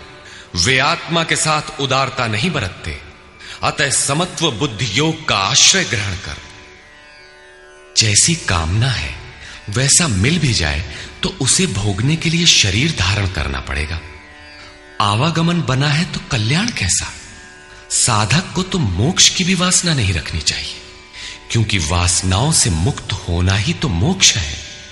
फल की प्राप्ति का चिंतन करने से साधक का समय व्यर्थ नष्ट हो जाता है और फल प्राप्त होने पर वो उसी फल में उलझ जाता है। उसकी साधना समाप्त हो जाती है। आगे वो भजन क्यों करे? वहां से वो भटक जाता है। इसलिए समत्व बुद्धि से योग का आचरण करें। ज्ञान मार्ग को भी श्री कृष्ण ने बुद्धि योग कहा था कि अर्जुन, ये बुद्धि तेरे लिए ज्ञान योग के विषय में कही गई। और यहां निष्काम कर्म योग को भी बुद्धि योग कहा गया। वस्तुतः दोनों में बुद्धि का दृष्टिकोण का ही अंतर है। उसमें लाभ हानि का रिकॉर्ड रखकर उसे जांच कर चलना पड़ता है। इसमें भी बौद्धिक स्तर पर समत्व बनाए रखना पड़ता है।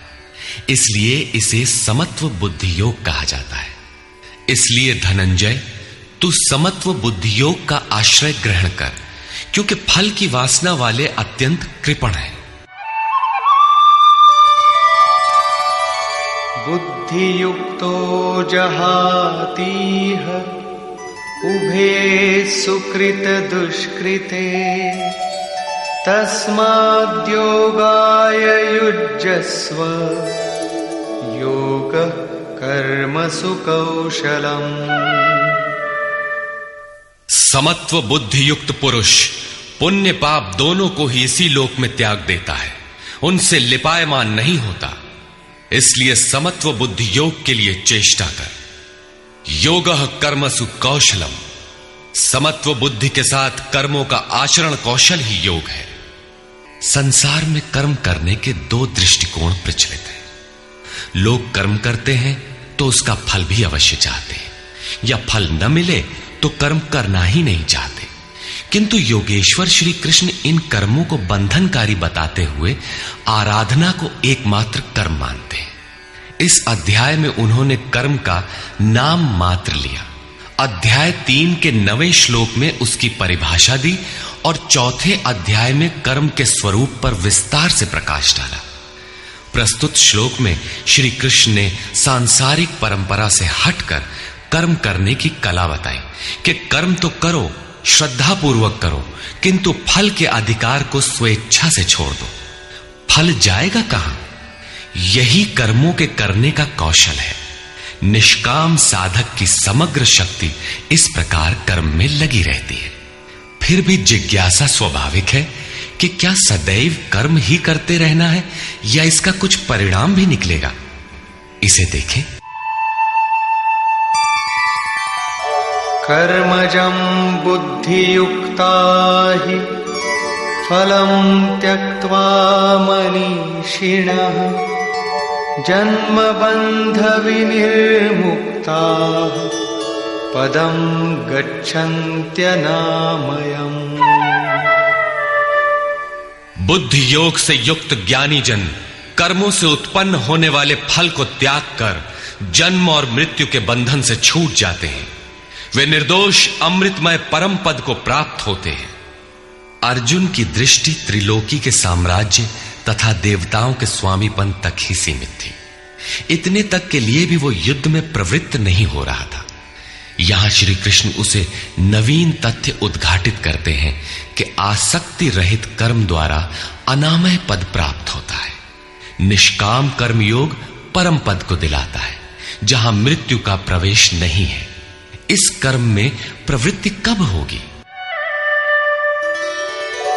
यदा ते मोह कलिलं बुद्धिर्व्यतितरिष्यति तदा गन्तासि निर्वेदं श्रोतव्यस्य श्रुतस्य च।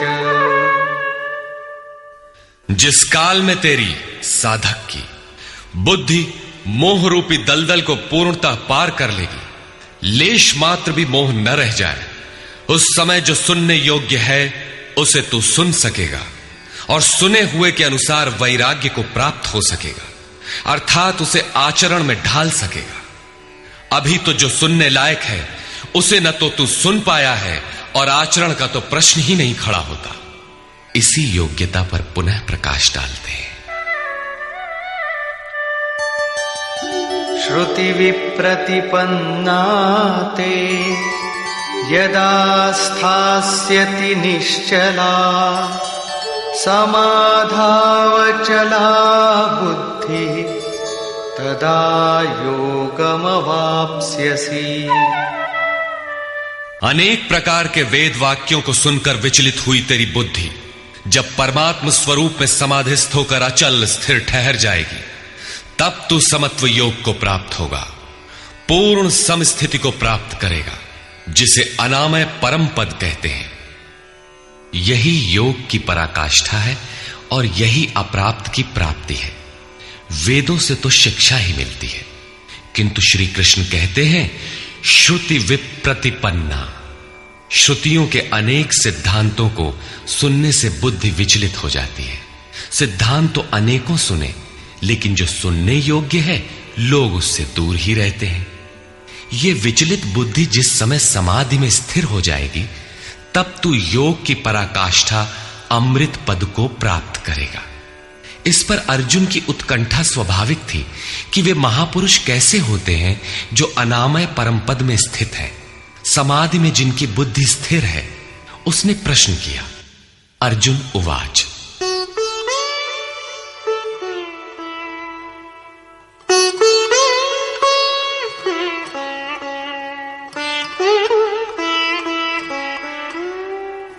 स्थितप्रज्ञस्य का भाषा समाधिस्थस्य केशव स्थितधिः किं प्रभाषेत किमासीत व्रजेत किम्। समाधीयते चित्तम यस्मिन् स आत्मा एव समाधिः। जिसमें चित्त का समाधान किया जाए वो आत्मा ही समाधि है। अनादि तत्व में जो समत्व प्राप्त कर ले उसे समाधिस्थ कहते हैं। अर्जुन ने पूछा, केशव, समाधिस्थ स्थिर बुद्धि वाले महापुरुष के क्या लक्षण हैं? स्थित प्रज्ञ पुरुष कैसे बोलता है, वो कैसे बैठता है, वो कैसे चलता है? 4 प्रश्न अर्जुन ने किए। इस पर भगवान श्री कृष्ण ने स्थित प्रज्ञ के लक्षण बताते हुए कहा। श्री भगवान उवाच।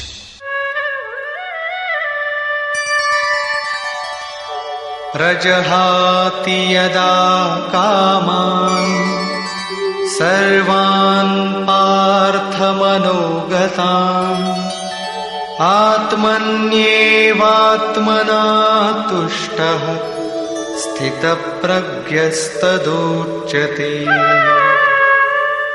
पार्थ, जब मनुष्य मन में स्थित संपूर्ण कामनाओं को त्याग देता है तब वो आत्मा से ही आत्मा में संतुष्ट हुआ स्थिर बुद्धि वाला कहा जाता है।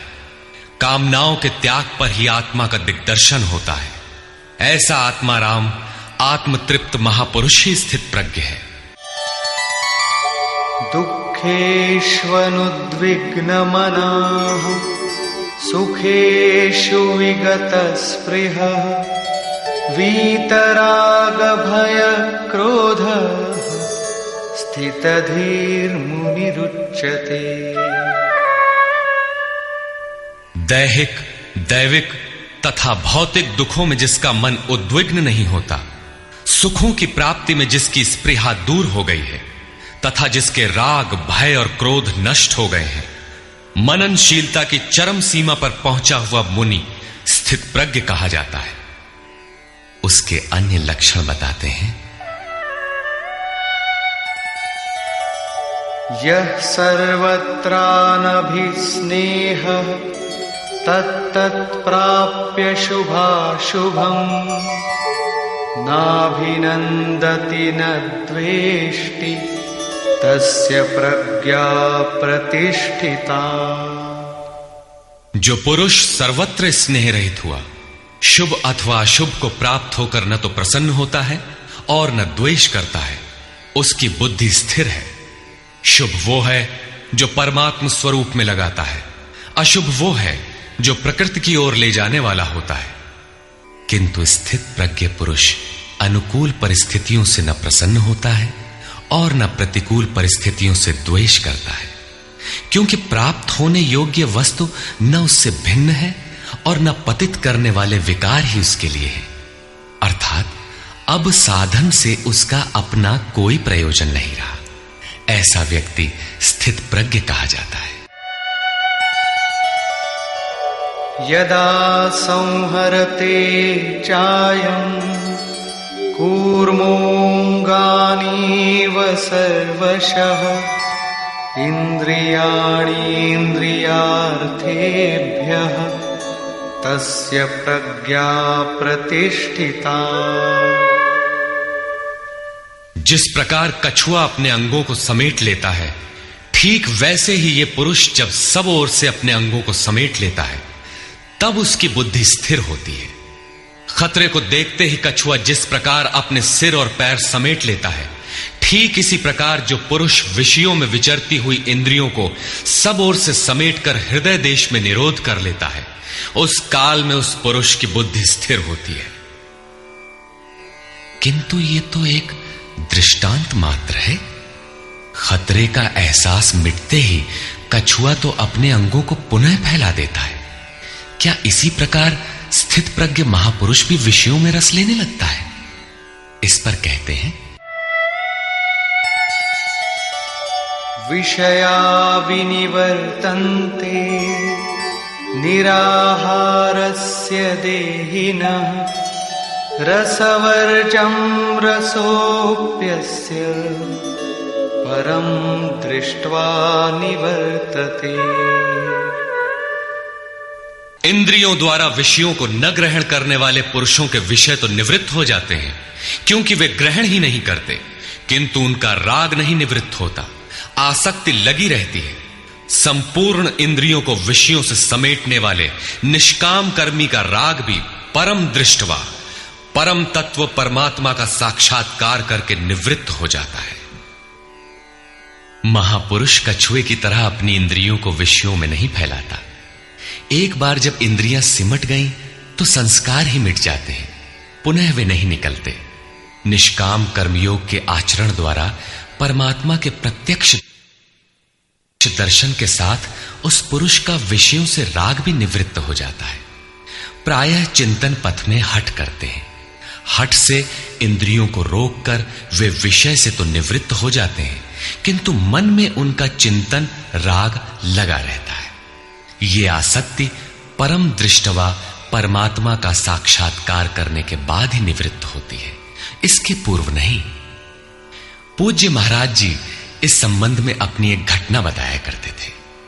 गृह त्याग से पूर्व उन्हें 3 बार आकाशवाणियां हुई थी। हमने पूछा, महाराज जी आपको आकाशवाणी क्यों हुई, हम लोगों को तो नहीं हुई? तब इस पर महाराज जी कहे, हो ई शंका मोहू के बही रही, अर्थात ये संदेह मुझे भी हुआ था। तब अनुभव में आया कि मैं 7 जन्म से लगातार साधु हूं। 4 जन्म तो केवल साधुओं सा वेश बनाए, तिलक लगाए, कहीं विभूति पोते, कहीं कमंडलु लिए विचरण कर रहा हूं। योग क्रिया की जानकारी नहीं थी, लेकिन पिछले 3 जन्म से बढ़िया साधु हूं, जैसा होना चाहिए। मुझ में योग क्रिया जागृत थी। पिछले जन्म में पार लग चला था, निवृत्ति हो चली थी, किंतु 2 इच्छाएं रह गई थी, एक तो स्त्री और दूसरी गांजा।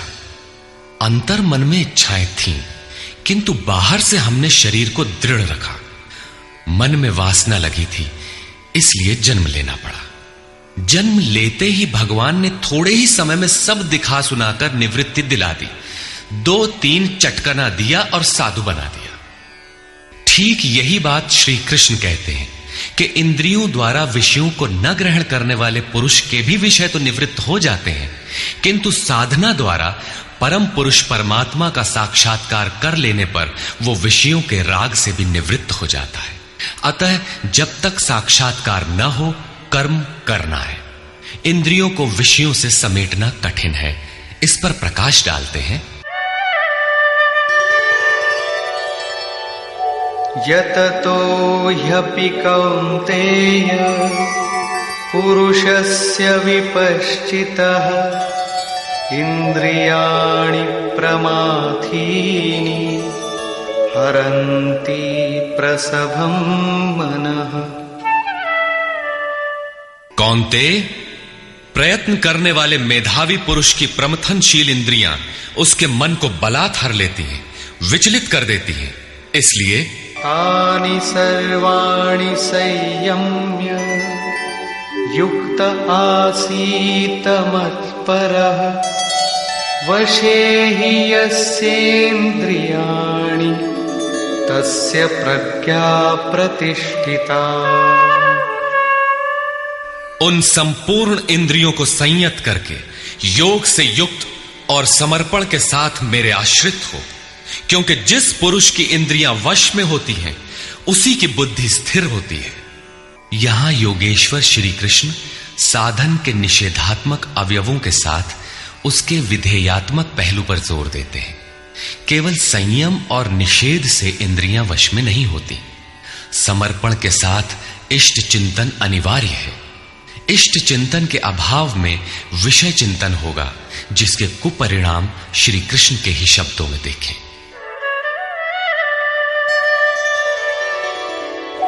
ध्यायतो विषयान् पुंसः संगस्तेषूपजायते संगात् संजायते कामः कामात् क्रोधोऽभिजायते।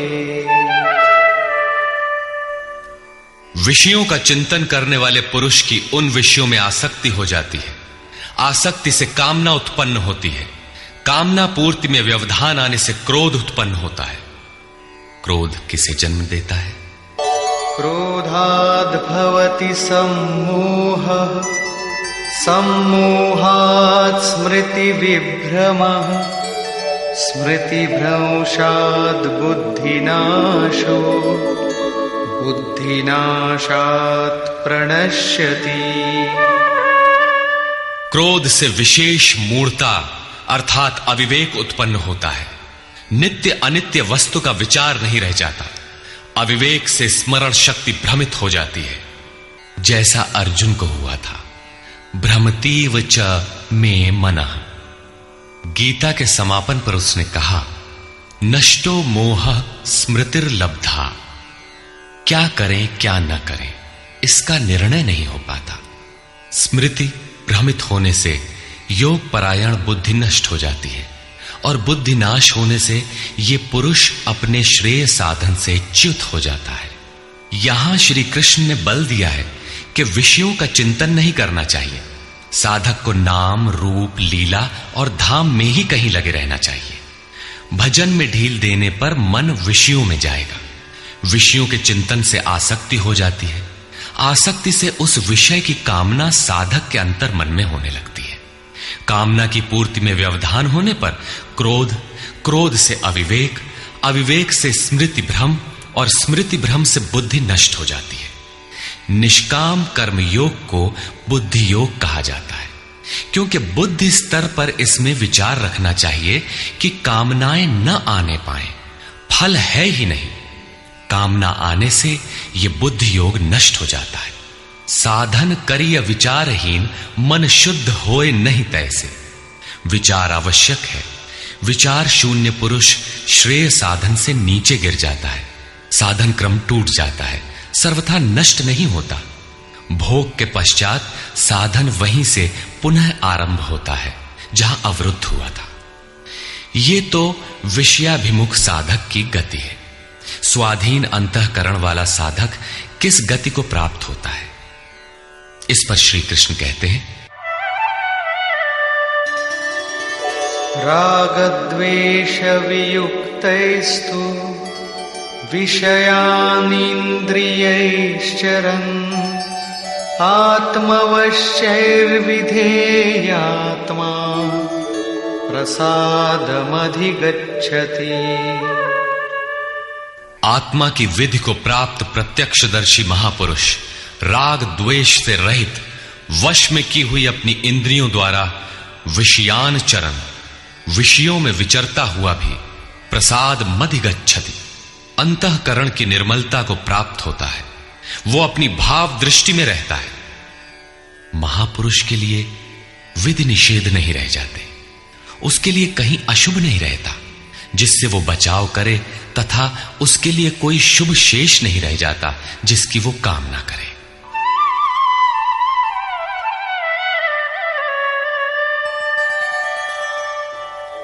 प्रसादे सर्वदुःखानां हानिरस्योपजायते प्रसन्नचेतसो याशु बुद्धिः पर्यवतिष्ठते। भगवान के पूर्ण कृपा प्रसाद भगवत्ता से संयुक्त होने पर इसके संपूर्ण दुखों का अभाव हो जाता है। दुःखालयम अशाश्वतम, संसार का अभाव हो जाता है और उस प्रसन्न चित्त वाले पुरुष की बुद्धि शीघ्र ही अच्छी प्रकार स्थिर हो जाती है।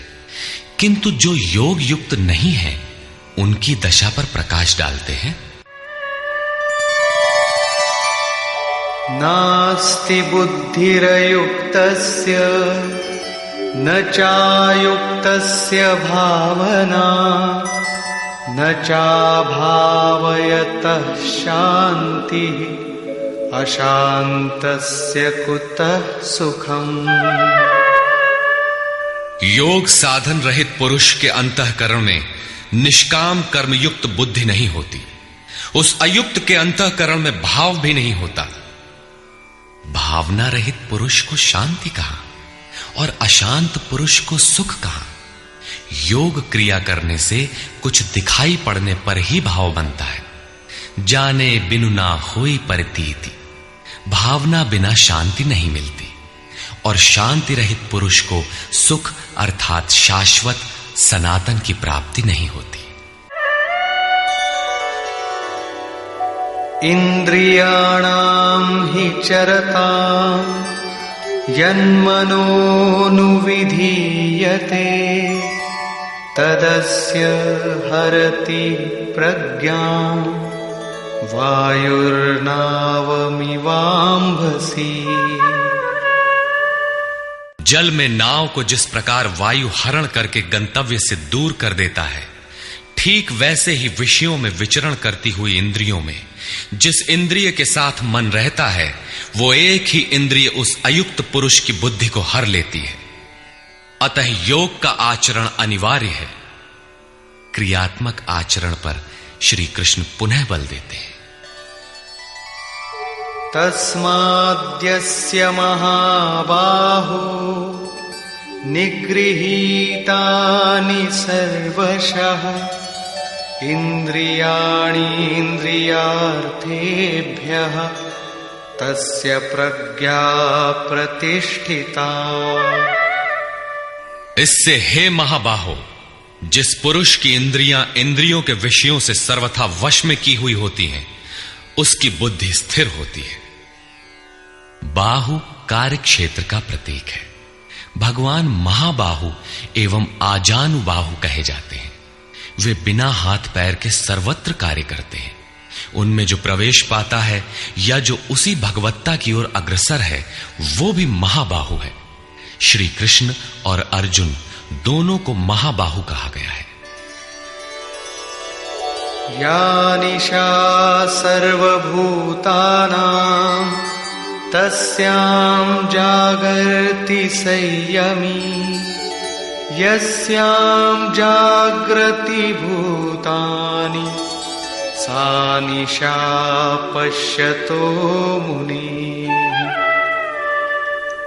संपूर्ण भूत प्राणियों के लिए वो परमात्मा रात्रि के तुल्य है, क्योंकि दिखाई नहीं देता, न विचार ही काम करता है, इसलिए रात्रि सदृश है।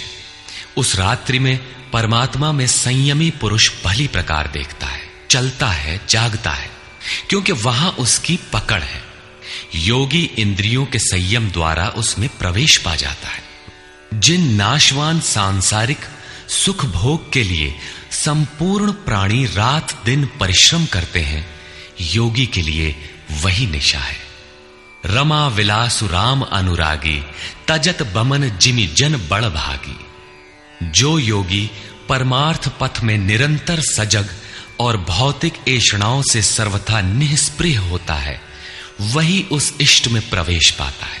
वो रहता तो संसार में ही है, किंतु संसार का उस पर प्रभाव नहीं पड़ता। महापुरुष की इस रहनी का चित्रण देखें। आपूर्यमाणमचल प्रतिष्ठं समुद्रमाप प्रविशन्ति यद्वत् तद्वत् कामायं प्रविशन्ति सर्वे स शान्तिमाप्नोति न कामकामी। जैसे सब ओर से परिपूर्ण अचल प्रतिष्ठा वाले समुद्र में नदियों के जल उसको चलायमान न करते हुए बड़े वेग से उसमें समा जाते हैं, ठीक वैसे ही परमात्मा में स्थित प्रज्ञ पुरुष में संपूर्ण भोग विकार उत्पन्न किए बिना समा जाते हैं। ऐसा पुरुष परम शांति को प्राप्त होता है, न कि भोगों को चाहने वाला। भयंकर वेग से बहने वाली सहस्त्रों नदियों के स्रोत फसल को नष्ट करते हुए, हत्याएं करते हुए, नगरों को डुबाते हुए, हाहाकार मचाते हुए बड़े वेग से समुद्र में गिरते हैं, किंतु समुद्र को न 1 इंच ऊपर उठा पाते हैं और न गिरा ही पाते हैं, बल्कि उसी में समाहित हो जाते हैं। ठीक इसी प्रकार स्थित प्रज्ञ महापुरुष के प्रति संपूर्ण भोग उतने ही वेग से आते हैं, किंतु समाहित हो जाते हैं। उन महापुरुषों में न शुभ संस्कार डाल पाते हैं न अशुभ। योगी के कर्म अशुक्ल और अकृष्ण होते हैं, क्योंकि जिस चित्त पर संस्कार पड़ते हैं उसका निरोध और विलीनीकरण हो गया। इसके साथ ही भगवत्ता की स्थिति आ गई। अब संस्कार पड़े भी तो कहां? इस एक ही श्लोक में श्री कृष्ण ने अर्जुन के कई प्रश्नों का समाधान कर दिया। उसकी जिज्ञासा थी कि स्थित प्रज्ञ महापुरुष के लक्षण क्या है, वो कैसे बोलता है, कैसे बैठता है, कैसे चलता है। श्री कृष्ण ने एक ही शब्द में उत्तर दिया कि वे समुद्रवत होते हैं। उनके लिए विधि निषेध नहीं होता कि ऐसे बैठो और ऐसे चलो। वे ही परम शांति को प्राप्त होते हैं, क्योंकि वे संयमी हैं। भोगों की कामना वाला शांति नहीं पाता। इसी पर पुनः बल देते हैं। विहाय कामान्यः सर्वान् पुमांश्चरति निःस्पृहः निर्ममो निरहंकारः स शान्तिमधिगच्छति। जो पुरुष संपूर्ण कामनाओं को त्याग कर निर्ममः, मैं और मेरे के भाव तथा अहंकार और स्पृहा से रहित होता हुआ बरतता है, वो उस परम शांति को प्राप्त होता है जिसके बाद कुछ भी पाना शेष नहीं रह जाता।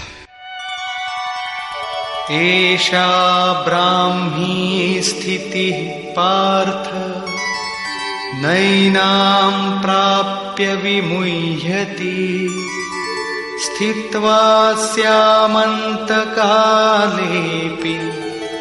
ब्रह्मनिर्वाणमृच्छति।